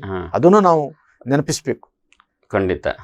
ಆದ್ರೆ ಈಗ ನೀವು ಸರ್ಕಾರದ ಪರವಾಗಿ ಬ್ಯಾಟಿಂಗ್ ಮಾಡುವಾಗ ಹೆಚ್ಚಿನವರದ್ದು ಪ್ರಶ್ನೆ ಏನಿರ್ತದೆ ಹೇಳಿದ್ರೆ, ನೀವು ಗೋಹತ್ಯೆ ನಿಷೇಧ, ನಿಷೇಧ ಹೇಳ್ತೀರಿ, ಆದರೆ ನಮ್ಮ ದೇಶ ಗೋಮಾಂಸ ರಫ್ತಿನಲ್ಲಿ ನಂಬರ್ 1 ಇದೆ, ನೀವು ಹೇಳೋದೊಂದು ಮಾಡೋದೊಂದು ಅಂತ ಹೇಳ್ತಾರೆ. ಇದಕ್ಕೆ ನೀವು ಹೇಗೆ ಆನ್ಸರ್ ಮಾಡ್ತೀರಿ? ಗೋಹತ್ಯೆ ನಿಷೇಧ ಎಂಬ ವಿಷಯದಲ್ಲಿ ನೋಡುವಾಗ, ಗೋವು ಅಂತ ಹೇಳುವಾಗ ಒಂದು ಸಾಮಾನ್ಯವಾಗಿ ಒಂದು ಗೋವಿನ ಒಂದು ವರ್ಗವನ್ನು ಮಾತ್ರ ಸಪರೇಟ್ ಮಾಡಬೇಕಾಗ್ತದೆ. ಅದರ ಒಟ್ಟಿಗೆ ಬರುವಂತ ಕೆಲವೆಲ್ಲ ವರ್ಗಗಳಿವೆ. ಅದು ಕೋಣ ಇರ್ಬೋದು, ಎತ್ತು ಇರ್ಬೋದು, ಇನ್ನೊಂದಿರ್ಬೋದು, ಮತ್ತೊಂದಿರ್ಬೋದು. ನಾನು ಅದರ ಬಗ್ಗೆ ಸಮರ್ಥನೆಯನ್ನು ಮಾಡ್ತಾ ಇಲ್ಲ, but I am just clarification. ಅದು ಅಂತದಕ್ಕೆ ಇವತ್ತು ಆ ಒಂದು ಕಾನೂನು ಅನ್ವಯ ಆಗ್ಲಿಲ್ಲ. ಹಾಗಿರುವಾಗ ಅದು ಆ ರೀತಿಯಲ್ಲಿ ಹೋಗ್ತಾ ಇರಬಹುದು. ಅಂದ್ರೆ 12 ವರ್ಷಗಳಿಗಿಂತ ಒಳಗಿನ ಕಡಿಲಿಕ್ಕೆ ಏನಾದ್ರೂ ರೂಲ್ಸ್ ಎಲ್ಲ ಇದೆ, ರೂಲ್ಸ್ ಇದೆ. ಅಂದ್ರೆ ಕೋಣಗಳನ್ನು ಕಡಿಬಹುದು, ವಯಸ್ಸಾದ್ಮೇಲೆ ಗೋವುಗಳನ್ನು ಕಡಿಬಹುದು. ಅಂದ್ರೆ ಅಲ್ಲ, ಅದು ಕಾನೂನು, ಆ ರೀತಿ ಕಾನೂನು. ಅಂದ್ರೆ ಈಗ ನಿಮ್ಮ ಕೈಗೆ ಅಧಿಕಾರ ಬಂದಿದೆ, ಅದನ್ನು ಸರಿ ಮಾಡಬಹುದಲ್ಲ ಅಂತ ಆ ರೀತಿ ಎಲ್ಲ ಕ್ವಶನ್ಗಳೆಲ್ಲ ಬರ್ತಾ ಇರ್ತದೆ. ನೋಡಿ, ಅಂದ್ರೆ ಜನರಿಗೆ, ಈಗ ಕಾರ್ಯಕರ್ತರಿಗೆ ಅಥವಾ ಮತದಾರರಿಗೆ ಹೇಗೆ ಕನ್ವಿನ್ಸ್ ಮಾಡಬಹುದು ಅಂತ ನಾನು ಹೇಳುವಂಥದ್ದು. ಅಲ್ಲ, ಒಂದು ಪಕ್ಷ ಅಧಿಕಾರಕ್ಕೆ ಬಂದ ನಂತರ ಸರ್ವಸಾಧಾರಣವಾಗಿ ಬಹಳಷ್ಟು ಸಮಸ್ಯೆಗಳನ್ನು ಎದುರಿಸುವಂತದ್ದು ಸಾಮಾನ್ಯ. ಅದು ಎಲ್ಲ ಪಕ್ಷಕ್ಕೂ ಇದೆ, ಬರೀ ಒಂದು ಭಾರತೀಯ ಜನತಾ ಪಾರ್ಟಿಗೆ ಅಂತಲ್ಲ. ಆದ್ರೆ ಎಲ್ಲವನ್ನೂ ನಾವು ಇವಾಗಲೇ ಮಾಡಿ ತೋರಿಸ್ತೇವೆ ಎಂಬ ವಿಷಯಕ್ಕೆ ಕೈ ಹಾಕ್ಲಿಕ್ಕೂ ಸಾಧ್ಯ ಇಲ್ಲ. ಆ ಸಂದರ್ಭದಲ್ಲಿ ಅದು ಖಂಡಿತವಾಗಿ ಇವರು ಮಾಡುವಂತಹ ಕೆಲಸಗಳು ಇದೆ, ಇಲ್ಲ ಅಂತ ಹೇಳುವುದಿಲ್ಲ. ಮಾಡಬಹುದು, ಮುಂದಿನ ದಿವಸದಲ್ಲಿ ನಿರೀಕ್ಷೆ ಮಾಡಬಹುದು ಅಂತ ಹೇಳುದು ನಾನು. ಈ ಒಂದು ಕರಾವಳಿಯ ಭಾಗದಲ್ಲಿ ಯಾವಾಗಲೂ ಕೋಮು ಸೂಕ್ಷ್ಮವಾಗಿರುವಂಥದ್ದು. ಇತ್ತೀಚಿನ ಬೆಳವಣಿಗೆಗಳು ಅಂದರೆ ಏನು, ಹಿಜಾಬು, ಧರ್ಮ ವ್ಯಾಪಾರ, ಇದೆಲ್ಲವೂ BJPಗೆ ಪ್ಲಸ್ ಆಗ್ತದಾ ಅಥವಾ ಹೇಗೆ ನಿಮ್ಮ ವಿಶ್ಲೇಷಣೆ? ಅಲ್ಲ, ಇದರಲ್ಲಿ ನಾವು ಪ್ಲಸ್ ಮತ್ತು ಮೈನಸ್ಗಿಂತ ಇಂಥ ವೊಲಟೈಲ್ ಸಿಚುವೇಶನ್ ಒಂದು ಪ್ರದೇಶದಲ್ಲಿ ಇರುವಂಥದ್ದು ನಮ್ಮ ಬೆಳವಣಿಗೆಗೆ ಮಾರಕ ಅಂತ ನಾನು ಹೇಳ್ತೀನಿ. ನೀವೊಬ್ಬರು ನಗರಾಭಿವೃದ್ಧಿ ಪ್ರಾಧಿಕಾರ ಅಧ್ಯಕ್ಷನಾಗಿ. ಹೌದು. ಯಾಕಂತ ಹೇಳಿದ್ರೆ ನಮ್ಮ ಡೆವಲಪ್ಮೆಂಟ್ ಆ ರೀತಿ ಹೋಗುವಾಗ, ಎಲ್ಲಿಯೂ ಒಂದು ಕೋಮು ಸೂಕ್ಷ್ಮತೆ ಎಂಬ ವಿಷಯ ಬರುವಾಗ, ಲಾಟ್ ಆಫ್ ಇನ್ವೆಸ್ಟರ್ಸ್ ಯಾರು ಈ ಭಾಗಕ್ಕೆ ಬರಲಿಕ್ಕೆ ತಯಾರಿದ್ದಾರೆ ಅವರೆಲ್ಲ ಹಿಂಜರಿಯುವ ಸ್ಥಿತಿ ನಿರ್ಮಾಣ ಆಗ್ತದೆ. ಹಾಗಿರುವಾಗ ಇಂಥ ಕೋಮು ಸೂಕ್ಷ್ಮತೆ ಎಂಬ ವಿಷಯದ ಮೇಲೆ ಪ್ರತಿಯೊಬ್ಬ ನಾಗರಿಕ ನಾವು ಮಾತಾಡುವಾಗ ಬಹಳ ಸೂಕ್ಷ್ಮತೆಯಿಂದ ನಾವು ಮಾತಾಡಬೇಕು, ವಿತ್ ರೆಸ್ಪಾನ್ಸಿಬಿಲಿಟಿ ಅಂತ ನಾನು ಹೇಳುವಂಥದ್ದು. ಇದರಲ್ಲಿ ಪ್ರಾಫಿಟ್ ಅಂಡ್ ಲಾಸ್ ಇದು ವಿಷಯ ನಾನು ಮಾತಾಡ್ಲಿಕ್ಕೆ ಇಚ್ಛೆ ಪಡುವುದಿಲ್ಲ. ಯಾಕಂತ ಹೇಳಿದ್ರೆ ಇದು ಸರಿಯಲ್ಲ ಅಂತ ನಾನು ಹೇಳುವುದು. ಈಗ ರಾಜಕಾರಣದಲ್ಲಿ ಈಗ ಒಂದು ಬರ್ತಾ ಇದೆ ಜಾತಿ ರಾಜಕೀಯದ ಬಗ್ಗೆ. ಉದಾಹರಣೆಗೆ CM ಸಿದ್ದರಾಮಯ್ಯ ಅವರು ಅವರ ಹುಟ್ಟುಹಬ್ಬ ಅಥವಾ ಅಹಿಂದ ವರ್ಗ, ಕುರುಬರ ಜಾತಿ ಅದನ್ನು ಓಲೈಸುವಂಥ ಒಂದು ಕೆಲಸ ಆಗ್ತಾ ಇದ್ದಾರೆ. ಇನ್ನೊಂದು ಕಡೆ ಮೊನ್ನೆ ಇವರು DK ಶಿವಕುಮಾರ್ ಅವರು ಒಕ್ಕಲಿಗರ ಸಪೋರ್ಟ್ ಮಾಡಿದರೆ ಮುಖ್ಯಮಂತ್ರಿ ಆಗ್ಬೋದು ಎಂಬ ಅರ್ಥದಲ್ಲಿ ಹೇಳಿದ್ದಾರೆ. ಅಂದರೆ ಅವರು ಜಾತಿಗಳಿಂದ ಓಟನ್ನು ಬಾಚ್ತಾ ಇದ್ದಾರೆ. ನಿಮಗೆ ಹೇಳಿಕೊಳ್ಳಿಕ್ಕೆ ಯಾವ ಜಾತಿ ಈಗ ಸ್ಟ್ರಾಂಗ್ ಇಲ್ಲಲ್ಲ. ಈಗ ಇದ್ದ ಯಡಿಯೂರಪ್ಪನವರು ಏನೋ ಅವರು ಹಾಗೆ ಲೆಕ್ಕಕ್ಕೆ ಸಿಗ್ತಾ ಇಲ್ಲಲ್ಲ ಅವರು. ನಿಜವಾಗಿ ಹೇಳಬೇಕಾದ್ರೆ ಭಾರತೀಯ ಜನತಾ ಪಾರ್ಟಿ ಜಾತಿಯ ಲೆಕ್ಕಾಚಾರದಲ್ಲಿ ಯಾವಾಗಲೂ ಸೀಟು ಹಂಚಿಕೆಯನ್ನು ಅಥವಾ ಅಧಿಕಾರ ಪ್ರಾಪ್ತಿಯನ್ನು ಮಾಡುವಂಥದ್ದು ಕನಸನ್ನು ಕಾಣಲಿಲ್ಲ. ಯಾಕಂತ ಹೇಳ್ತೇನೆ ಅಂತ ಹೇಳಿದರೆ, ಇವತ್ತು ದೇಶವನ್ನು ಮುನ್ನಡೆಸುವಂತ ನರೇಂದ್ರ ಮೋದಿ ಅವರು ಒಂದು ಬಹಳ ಚಿಕ್ಕ ಜಾತಿಯವರು. ಖಂಡಿತ ಅವರು ದೇಶವನ್ನು ಮುನ್ನಡೆಸ್ತಾ ಇದ್ದಾರೆ. ಅವರಿಗೆ ಈ ಒಂದು ಅಧಿಕಾರವನ್ನು ಭಾರತೀಯ ಜನತಾ ಪಾರ್ಟಿ ಕೊಟ್ಟಿದೆ ಅಂತ ಹೇಳಿದ್ರೆ ಅದೆಲ್ಲ ಹೊರತು ಅಂತ ನಾನು ಹೇಳುವಂಥದ್ದು. ಕಾಂಗ್ರೆಸ್ನವರಿಗೆ ಲಾಭ ಆಗ್ಲಿಕ್ಕಿಲ್ವಾ? ಇಲ್ಲ ಅಂತ ನಾನು ತಿಳ್ಕೊಳ್ತೇನೆ. ಹೇಗೆ ಈ ದೇಶದ ಬೆಳವಣಿಗೆ ಆಗ್ತದೆ, ಯಾವ ರೀತಿ ಇವತ್ತು ಯಂಗರ್ ಜನರೇಷನ್ ಇವತ್ತು ಈ ದೇಶದಲ್ಲಿ ಮುನ್ನಡೀತಾ ಇದ್ದಾರೆ, ಈ ಜಾತಿಯ ಸಮೀಕರಣಗಳು ಏನಿದೆ ಅದು ಖಂಡಿತವಾಗಿ ಅದು ವೀಕ್ ಆಗಬೇಕು. ಈಗ ಇಲ್ಲಿ ನಾರಾಯಣ ಗುರು ವೃತ್ತ, ಅದು ಲೇಡಿಯಲ್ಲಿ ವೃತ್ತ ಆಗಬೇಕು ಅಂತ ಆ ಥರ ವಿವಾದಗಳಿತ್ತು. ಈಗ ಅದು ಏನು ಮಾಡ್ತಾ ಇದ್ದೀರಿ ಅಲ್ಲಿ ಮುಂದೆ? ಇವಾಗ ನಾರಾಯಣ ಗುರು ವೃತ್ತ ಅಂತ ಮಂಗಳೂರು ಮಹಾನಗರ ಪಾಲಿಕೆಯ ವತಿಯಿಂದ ಅದನ್ನು ಘೋಷಣೆ ಆಲ್ರೆಡಿ ಮಾಡಿದ್ದಾರೆ. ನೋಟಿಫಿಕೇಶನ್ ಆಗಿದೆ. ನೋಟಿಫಿಕೇಶನ್ ಆದ ನಂತರ ಕಾರ್ಯಕ್ರಮನೂ ಆಗಿದೆ. ಇವಾಗ ವೃತ್ತಗಳ ನವೀಕರಣದ ವಿಷಯ ನಮಗೆ ಪ್ರಸ್ತಾಪ ಬಂದಾಗ ಮೂಡದ ವತಿಯಿಂದ ಇವತ್ತು ನಾವು ವೃತ್ತಗಳ ಅಭಿವೃದ್ಧಿಯನ್ನು ಸಹ ಮಾಡ್ತಾ ಇದ್ದೇವೆ. ಇವತ್ತು ನಾರಾಯಣಗುರು ವೃತ್ತ ಏನಿದೆ ಅದರ ಅಭಿವೃದ್ಧಿಯನ್ನು ಮೂಡ ಕೈಗೆತ್ತಿಕೊಂಡಿದೆ. ಬರುವ 24ನೇ ತಾರೀಕು ಆದಿತ್ಯವಾರ ದಿವಸ ಬೆಳಿಗ್ಗೆ 10 ಗಂಟೆಗೆ ಭೂಮಿ ಪೂಜೆಯ ಮುಖಾಂತರ ಈ ಕೆಲಸ ಕಾರ್ಯ ಸ್ಟಾರ್ಟ್ ಆಗ್ತದೆ. ಈಗ ಕೋಟಿ ಚೆನ್ನೈಯರ ಹೆಸರು ಇಡಬೇಕು ಅಂತ ಅಂತಾರಾಷ್ಟ್ರೀಯ ವಿಮಾನ ನಿಲ್ದಾಣಕ್ಕೆ ಆ ಥರ ಒತ್ತಡ ಬರ್ತಾ ಇದೆ. ಈ ಕಡೆಯಿಂದ ನಾರಾಯಣ ಗುರುಗಳದ್ದು ಇದು ವೃತ್ತ ಮಾಡಬೇಕು. ಹೀಗೆ ಬಿಲ್ಲವರಿಗೆ ಅನ್ಯಾಯ ಆಗಿದೆ, ಬಿಲ್ಲವರಿಗೆ ಪ್ರಾತಿನಿಧ್ಯ ಕೊಡಬೇಕು. ಈ ರೀತಿಯಾಗಿ ಒಂದೇ ಸಮನೆ ಕರಾವಳಿಯಲ್ಲಿ ಒಂದು ಕೂಗು ಬರ್ತಾ ಇದೆ. ಅಂದರೆ ಮೊನ್ನೆಯಿಂದ ನಾರಾಯಣ ಗುರುಗಳ ಪಠ್ಯದಲ್ಲಿ ಅವರ ಹೆಸರನ್ನು ಪಠ್ಯವನ್ನೇ ಕಿತ್ತಾಕಿದ್ದಾರೆ ಅಂತ ಒಂದು ಆಂದೋಲನ ಕೂಡ ಆಯಿತು. ಅದಕ್ಕೆ ಯಾಕೆ ಈ ರೀತಿ ಆಗ್ತಾ ಇದೆ? ನಿಜವಾಗ್ಲೂ ನಿಮ್ಮ BJP ಸರ್ಕಾರದಿಂದ ನಾರಾಯಣ ಗುರುಗಳಿಗೆ ಅವಮಾನ ಆಗಿದೆಯಾ? ಖಂಡಿತ ಇಲ್ಲ, ಖಂಡಿತ ಇಲ್ಲ ಅಂತ ಯಾಕೆ ಹೇಳ್ತೇನೆ ಅಂತ ಹೇಳಿದರೆ, ಪ್ರಧಾನಮಂತ್ರಿ ಮೋದಿ ಅವರಿಂದ ಹಿಡಿದು ನಮ್ಮ ಎಲ್ಲ ನಾಯಕರು ನಾರಾಯಣ ಗುರುಗಳನ್ನು ಸ್ಮರಣೀಯ ಅಂತ ಹೇಳ್ತೇವೆ. ನಾವು ಮುಂಜಾನೆ ಹೊತ್ತಿನಲ್ಲಿ ನಾವು ಸ್ಮರಣೆ ಮಾಡುವಂತಹ ವ್ಯಕ್ತಿಯವರು ಅಂತ ನಾವು ಹೇಳ್ತೇವೆ, ಶ್ರೇಷ್ಠರು ಅಂತ ಹೇಳ್ತೇವೆ. ಅಂತ ಒಂದು ಸ್ಥಾನಮಾನವನ್ನು ಕೊಟ್ಟಿರುವಾಗ ಇಂಥ ಎಲಿಗೇಷನ್ಗಳು ಏನಾದ್ರು ಬರುವುದಿದ್ರೆ ಅದು ಖಂಡಿತ ರಾಜಕೀಯ ಅಲ್ಲದೆ ಬೇರೇನಲ್ಲ. ಅಂದ್ರೆ ಪಠ್ಯ ಕಿತ್ತು ಹಾಕ್ಲಿಲ್ಲ, ಪಠ್ಯ ಕಿತ್ತು ಹಾಕಿದ್ರು ಆ ಪಠ್ಯ ಸೇರಿಸ್ಬೇಕಂತ ಏನು ನಮ್ಮ ಆಶೆ ಆಕಾಂಕ್ಷೆ ಇದೆ, ಅದಕ್ಕೆ ಯಾರು ವಿರೋಧ ಇಲ್ಲ. ಖಂಡಿತವಾಗಿ ಅದನ್ನು ಸೇರಿಸಿ ಆಗಿದೆ, ಪ್ರಶ್ನೆ ಬರುವುದಿಲ್ಲ. ಅಂದ್ರೆ ಇಲ್ಲಿ ಈ ರೀತಿಯಾದಂತ ಜಾತಿ ಅಂದ್ರೆ ಬಂಟರಿಗೆ 2 ಸೀಟ್ ಕೊಟ್ರೆ ಬಿಲ್ಲವರಿಗೆ 2 ಕೊಡ್ಬೇಕು ಅಂದ್ರೆ ಹಾಗಾದ್ರೆ ಉಳಿದ ಜಾತಿಯವರು ಎಲ್ಲಿ ಹೋಗ್ಬೇಕು ಅಂತ ಆ ರೀತಿಯ ಒಂದು ಅಲ್ಲ. ನೀವು ಇಲ್ಲ ಅಂತ ಎಷ್ಟೇ ಹೇಳಿದ್ರು ಕೂಡ ನಾನು ಎಲ್ಲಾ ಕಡೆ ಈಗ ಜಾತಿ ಸಮೀಕರಣವೇ ಅಂದ್ರೆ ಟಿಕೆಟ್ ಮಾನದಂಡ ಅಂತ ಎಲ್ಲ ಕಡೆ ಆತರ ಒಂದು ಇದೆ ಭಾವನೆ, ಎಲ್ಲ ಕಡೆ ಇದೆ. ನಾನು ಮೀಡಿಯಾದಲ್ಲೂ ಕೂಡ ಇದೆ. ಹೌದು, ಒಂದು ಚಿಕ್ಕ ಜಾತಿಯಲ್ಲಿ ಹುಟ್ಟಿದವನು ಈ ನಮ್ಮ ಕರಾವಳಿ ಭಾಗದ ಒಬ್ಬ ಸಂಸದನಾಗಿದ್ದಾನೆ, ನಾವು ಅದನ್ನು ಮರಿಬಾರ್ದು. ಅವರ ಜಾತಿ ಬಹಳ ಸಣ್ಣ ಸಂಖ್ಯೆಯಲ್ಲಿರುವಂಥ ಜಾತಿ. ಜೈನ ಜಾತಿಯಲ್ಲಿ ಬಂದ ಧನಂಜಯ ಕುಮಾರ್ ಅವರು ಕಂಟಿನ್ಯೂಸ್ ಆಗಿ ಇಲ್ಲಿ ಸಂಸದರಾಗಿದ್ದಾರೆ. ಅವಾಗ ಅಷ್ಟು ಜಾತಿಯ ವಾಸನೆ ಇರಲಿಲ್ಲ. ಅಲ್ಲ, ನಾನು ಹೇಳುವಂಥದ್ದು ಏನಂತ ಹೇಳಿದ್ರೆ, ಭಾರತೀಯ ಜನತಾ ಪಾರ್ಟಿ ಅದಕ್ಕೆ ಹೆಚ್ಚು ಒತ್ತನ್ನು ಕೊಡುವುದಿಲ್ಲ ಅಂತ ನಾನು ಹೇಳುವಂಥದ್ದು. ಇದು ಜಾತಿ ಬಗ್ಗೆ ಹೆಚ್ಚು ಮಾತನಾಡುವುದು ಕಾಂಗ್ರೆಸ್ನ ರೀತಿ ನೀತಿಗಳು ಇರಬಹುದು, ಅಥವಾ ಹಿಂದೂ ಭಾವನೆಗಳನ್ನು ಜಾತಿಯ ಮಟ್ಟದಲ್ಲಿ ನಾವು ಅದನ್ನು ಹೊಡೆದು ಹಾಕಿದ್ರೆ ಮಾತ್ರ ನಮ್ಗೆ ಮುಂದೆ ಹೋಗ್ಲಿಕ್ಕೆ ಸಾಧ್ಯ ಅಂತ ಅವರ ಸಮೀಕರಣ ಇರಬಹುದು. ಅದು ಅವರ ಒಗ್ಗಟ್ಟು ಹೊಡಿಬೇಕು ಅಂತ ಇರಬಹುದು. ಅದು ಭಾರತೀಯ ಜನತಾ ಪಾರ್ಟಿಗೆ ಬೇಕಾಗಿಲ್ಲ. ಅದು ಅದರಿಂದ ನೀವು ಹಿಂಜರಿಯುವುದಿಲ್ಲ, ಬೇಕಾಗಿಲ್ಲ. ನಮ್ಗೆ ಎಲ್ಲಾ ಜಾತಿಗಳು ಸಮಾನ, ನಾವೆಲ್ಲರಿಗೂ ಪ್ರಾಶಸ್ತ್ಯ ಕೊಡಬೇಕು. ನಿಮ್ಮ ದೃಷ್ಟಿಯಲ್ಲಿ ಈಗ ಆಮ್ ಆದ್ಮಿಗೆ ಭವಿಷ್ಯ ಇದೆಯಾ? ಯಾಕೆಂದರೆ ಕೇಜ್ರಿವಾಲ್ ಎಲ್ಲ ಕಡೆಯೂ ಶೈನ್ ಆಗ್ತಾ ಇದ್ದಾರೆ. ಪಂಜಾಬು BJPಗೆ ಹೊಡೆತ ಬೀಳ್ತಾ ಇದೆ, ಶೈನ್ ಆಗ್ಬೋದು ಅವರು. ದಿಲ್ಲಿಯ ಮಟ್ಟದಲ್ಲಿ ಕೇಜ್ರಿವಾಲ್ರು 2ನೇ ಬಾರಿಗೆ ಚುನಾಯಿತರಾಗಿ ಬಂದಿದ್ದಾರೆ. ದಿಲ್ಲಿ ಇಟ್ ಇಸ್ ಸ್ಟೇಟ್ ಅಂತ ಹೇಳಿದ್ರು ಅದು just like A bigger corporation ಅಂತ ನಾನು ಹೇಳ್ಬೋದು. ಅಲ್ಲಿ ಬಹಳಷ್ಟು ವೆಚ್ಚಗಳು, ಬಹಳಷ್ಟು ಕೆಲಸಗಳನ್ನು ಕೇಂದ್ರ ಸರ್ಕಾರ ಮಾಡ್ತಾ ಇದೆ. ಅಲ್ಲಿ ರಾಜ್ಯ ಸರ್ಕಾರಕ್ಕೆ ಇರುವಂಥದ್ದು ವೆರಿ ಲಿಮಿಟೆಡ್ ಆಕ್ಟಿವಿಟೀಸ್. ಅಲ್ಲಿ ಅವರು ಸಕ್ಸಸ್ ಆಗಿ ಬರ್ಲಿಕ್ಕೆ ಚಾನ್ಸ್ ಉಂಟು. ಅವರು ಏನೆಲ್ಲ ಘೋಷಣೆ ಮಾಡ್ತಾರೆ ಅದನ್ನೆಲ್ಲ ಅವರು ಕಾರ್ಯಗತ ಮಾಡ್ಲಿಕ್ಕೂ ಚಾನ್ಸ್ ಇದೆ. ಯಾಕೆಂದ್ರೆ is collecting lot of revenue. ಅದನ್ನೇ ಅವರು ಪಂಜಾಬ್ ಅಲ್ಲಿ ಸಕ್ಸಸ್ ಮಾಡಿ ತೋರಿಸುವ ವಿಷಯಕ್ಕೆ ಬರುವಾಗ ಅದು ನಾವು ಇನ್ನು ಮುಂದಕ್ಕೆ ನೋಡಬೇಕು. ಇನ್ನು 5 ವರ್ಷದಲ್ಲಿ ಅವರು ಪಂಜಾಬ್ ಅಲ್ಲಿ ಏನ್ ಮಾಡ್ತಾರೆ ಅಂತ, ಆ ರಿಸಲ್ಟ್ ನಮಗೆ 5 ವರ್ಷದ ನಂತರ ಸಿಗುತ್ತೆ. ಈಗ ಇಲ್ಲಿ ರಾಜ್ಯ ಬಿಜೆಪಿ ಸಂಘಟನಾ ಕಾರ್ಯದರ್ಶಿಯಾಗಿ ರಾಜೇಶ್ ಕುಂತ್ಲೂರು ಇಲ್ಲಿಯವರು ಕುತ್ಲೂರು ಹೌದು. ಅವರನ್ನ ಸೇರಿಸಿದ್ದಾರೆ. ನಿಮ್ಗೆ ಅವ್ರ ಪರಿಚಯ ಇದೆ, ಹೇಗೆ ಅವರು? ಇಲ್ಲ, ನನಗೆ ಪರಿಚಯ ಇಲ್ಲ. ಹೊಸ ಯುವಕ, ಯುವಕರ ನನಗೆ ಪರಿಚಯ ಇಲ್ಲ.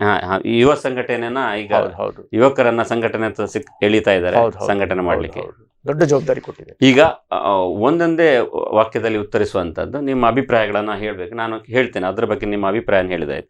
RSS ಬಗ್ಗೆ, ದೇಶದ ರಕ್ಷಣೆಗೆ ಮತ್ತೆ ದೇಶದ ಜನರ ಒಂದು ಸಂರಕ್ಷಣೆಗೆ RSS ಸದಾಕಾಲ ಕೆಲಸ ಕಾರ್ಯಗಳನ್ನು ಮಾಡಿದೆ. ವಿಶ್ವ ಹಿಂದೂ ಪರಿಷತ್ ಖಂಡಿತವಾಗಿಯೂ ಹಿಂದೂ ಸಮಾಜಕ್ಕೆ ಒಂದು ಶಕ್ತಿ ಅಂತ ನಾನು ಹೇಳ್ತಾ ಇದ್ದೇನೆ. ಕಾಂಗ್ರೆಸ್ ದೇಶದ ಪ್ರಜಾತಂತ್ರಕ್ಕೆ ಹೋರಾಟ ಮಾಡಿದಂಥ ಪಕ್ಷ ಇವತ್ತು ದೇಶಕ್ಕೆ ಮಾರಕ ಆಗಿದೆ. ನರೇಂದ್ರ ಮೋದಿ ಅತಿ ಎತ್ತರದ ವ್ಯಕ್ತಿತ್ವದ ಒಬ್ಬ ಮೇಧಾವಿ ರಾಜಕಾರಣಿ, ಮತ್ತೆ ದೇಶ ಕಂಡಂತಹ ಒಂದು ಅಭೂತಪೂರ್ವ ವ್ಯಕ್ತಿತ್ವ ಉಳ್ಳ ವ್ಯಕ್ತಿ. ರಾಹುಲ್ ಗಾಂಧಿ ಏನೋ ಒಂದು ನಾಲೆಜ್ ಎಂಬ ವಿಷಯದ ಮೇಲೆ ಏನು ಇಲ್ಲದಂಥ ಒಂದು ವ್ಯಕ್ತಿ ಇವತ್ತು ಪಕ್ಷವನ್ನು ನಡೆಸ್ತಾ ಇದ್ದಾರೆ. ಮಹಾತ್ಮ ಗಾಂಧೀಜಿ ಬಹಳಷ್ಟು ವಿಚಾರಗಳಲ್ಲಿ ಮಹಾತ್ಮ ಗಾಂಧಿಯನ್ನು ಒಪ್ಪಬೇಕು, ಆದರೆ ಕೆಲವು ವಿಚಾರಗಳಲ್ಲಿ ನಾವು ಅವರನ್ನು ಒಪ್ಪಲಿಕ್ಕಾಗುವುದಿಲ್ಲ. ವೀರ ಸಾವರ್ಕರ್ ದೇಶ ಕಂಡಂತಹ ಮಹಾನ್ ದೇಶಭಕ್ತ ಅಂತ ಹೇಳ್ಬೋದು. ಸಂವಿಧಾನ ಶಿಲ್ಪಿ ಡಾಕ್ಟರ್ BR ಅಂಬೇಡ್ಕರ್ ಬಹಳ ಮೇರು ವ್ಯಕ್ತಿತ್ವ, ಮೇಧಾವಿ, ಈ ದೇಶಕ್ಕೆ ಅನನ್ಯ ಕೊಡುಗೆಯನ್ನು ಕೊಟ್ಟ ಒಬ್ಬ ಮಹಾನ್ ನಾಯಕ ಅಂತ. ರಾಜ್ಯಸಭೆಗೆ ನಾಮನಿರ್ದೇಶನಗೊಂಡಂತಹ ಡಾಕ್ಟರ್ D ವೀರೇಂದ್ರ ಹೆಗ್ಗಡೆ ನಿರೀಕ್ಷೆ ಮಾಡಿದಂತಲೂ ಒಳ್ಳೆ ಖುಷಿಯನ್ನು ಕೊಟ್ಟಂತಹ ವಿಷಯ. BL ಸಂತೋಷ್ ಜಿ ಬಹಳ ಪ್ರಬುದ್ಧ, ಚುರುಕು ಉಳ್ಳಂತಹ ವೆರಿ ನಾಲೆಜಬಲ್ ಪರ್ಸನ್ ಅಂತ ಹೇಳ್ಬೋದು. ಹರೇಕಳ ಹಾಜಬ್ಬ ಒಂದು ಸಣ್ಣ ಮಟ್ಟದಿಂದ ಇವತ್ತು ಈ ಒಂದು ಭಾಗದಲ್ಲಿ ಅತಿ ಹೆಚ್ಚು ಇಂಪ್ಯಾಕ್ಟನ್ನು ಕೊಟ್ಟ ವ್ಯಕ್ತಿ. ಮುಖ್ಯಮಂತ್ರಿ ಬೊಮ್ಮಾಯಿ ಅವರು ಒಬ್ಬ ಉತ್ತಮ ರಾಜಕಾರಣಿ, ಅದೇ ರೀತಿ ಬಹಳ ಸರಳ ವ್ಯಕ್ತಿತ್ವದ ಒಬ್ಬ ಮುಖ್ಯಮಂತ್ರಿ ಅಂತ ಹೇಳ್ತೇವೆ. ರಾಜ್ಯ ಬಿಜೆಪಿ ಅಧ್ಯಕ್ಷ ನಳಿನ್ ಕುಮಾರ್ ಕಟೀಲ್ ಸಂಘಟನೆಯಿಂದ ಬಂದು ಇವತ್ತು ಮೇರು ವ್ಯಕ್ತಿತ್ವಕ್ಕೆ ಏರಿದಂತಹ ಒಬ್ಬ ಯುವ ನಾಯಕ ಅಂತ ಹೇಳ್ತೇನೆ. UT ಖಾದರ್ ಒಬ್ಬ ಸೀಸನ್ಡ್ ಪೊಲಿಟಿಷಿಯನ್. ಶಾಸಕ ವೇದವ್ಯಾಸ ಕಾಮತ್ ಒಬ್ಬ ಯುವಕನಾಗಿ ಹಲವಾರು ಯೋಚನೆಗಳನ್ನು ಮಾಡಿ ಇವತ್ತು ದಕ್ಷಿಣದ ಒಂದು ಒಳ್ಳೆಯ ಶಾಸಕ ಅಂತ ತೋರಿಸ್ಕೊಟ್ಟಿದ್ದಾರೆ. ಮೇಯರ್ ಪ್ರೇಮಾನಂದ ಶೆಟ್ಟಿ ದೀರ್ಘಕಾಲದ ಅನುಭವಸ್ಥ corporator with lot of inputs. SDPI ಇದರ ಬೆಳವಣಿಗೆಯ ಬಗ್ಗೆ ನಾವು ಹೇಳಬೇಕಾದ್ರೆ ಇದು ದೇಶದ ಪ್ರಜಾತಂತ್ರಕ್ಕೆ ಒಳ್ಳೆಯದಲ್ಲ ಎಂದು ನನ್ನ ಅಭಿಪ್ರಾಯ. ಆದರೆ ಕೆಲವು ಕಡೆ ಬಿಜೆಪಿ ಮತ್ತು SDPI ಮೈತ್ರಿಯನ್ನು ಮಾಡಿಕೊಂಡಿದೆ ಅಲ್ಲ. ಮೈತ್ರಿ ಅಂತ ನಾವು ಹೇಳಲಿಕ್ಕೆ ಒಪ್ಪಲಿಕ್ಕೆ ಸಾಧ್ಯನೇ ಇಲ್ಲ. ಆದರೆ SDPI ಓಟು ಹೊಡೆದಷ್ಟು ಬಿಜೆಪಿಗೆ ಲಾಭ ಆದದ್ದು ತುಂಬ ಕಡೆ ಇದೆ. ಅದು ಒಂದು ವಿಶ್ಲೇಷಣೆ. ನಿಮಗೆ ಲಾಭ ಆಗಲಿಲ್ಲ, ಲಾಭ ಆದದ್ದು ಸತ್ಯ. ಅದು ಒಂದು ನಿಮ್ಮ ಥಿಯರಿ ಇರ್ಬೋದು, ನಿಮ್ಮ ಲೆಕ್ಕಾಚಾರ ಇರ್ಬೋದು. ಧನ್ಯವಾದಗಳು ರವಿಶಂಕರ್ ಮಿಜಾರ್ ಅವರೇ. ಇಷ್ಟೊತ್ತು ಬಂದು ನಿಮ್ಮ ಮನಸ್ಸಿನಲ್ಲಿರುವಂತಹ ವಿಚಾರವನ್ನು, ನಿಮ್ಮ ಸಿದ್ಧಾಂತ, ಅಭಿಪ್ರಾಯ, ಬೆಳವಣಿಗೆಯನ್ನು ಹಂಚಿಕೊಂಡಿದ್ರಿ. ಧನ್ಯವಾದ. ಇದುವರೆಗೆ ಇಷ್ಟು. ಮುಂದಿನ ಬಾರಿ ಮತ್ತೊಬ್ಬ ಅತಿಥಿಯೊಂದಿಗೆ ಮತ್ತೆ ಭೇಟಿಯಾಗೋಣ. ಅಲ್ಲಿವರೆಗೆ ನಮಸ್ಕಾರ.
ಡೇ ಆಗಿರ್ಲಿ ನೈಟ್ ಆಗಿರ್ಲಿ ನಿಮ್ ಮನೆ ಯಾವಾಗ್ಲೂ ಬ್ರೈಟ್ ಆಗಿರ್ಲಿ.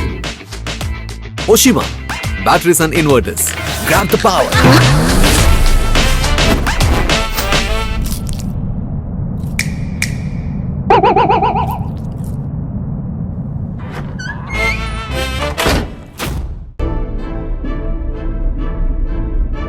ಕೆಲವು ಹೆಮ್ಮೆಯ ಪದಗಳಿಗೂ ಮೀರಿತು. ಹೊಸತನವನ್ನು ಯಾರು ತಾನೇ ಇಷ್ಟಪಡುವುದಿಲ್ಲ.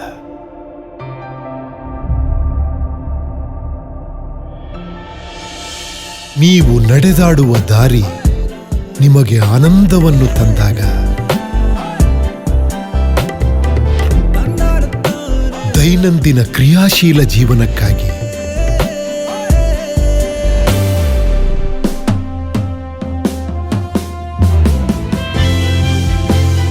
ಬಣ್ಣಗಳ ಸುಂದರ ಲೋಕದಲ್ಲಿ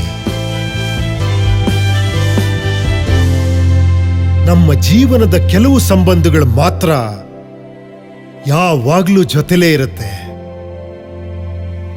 ವಾಕ್ಮೇಟ್, ವಾಕ್ ವಿತ್ ಕಂಫರ್ಟ್.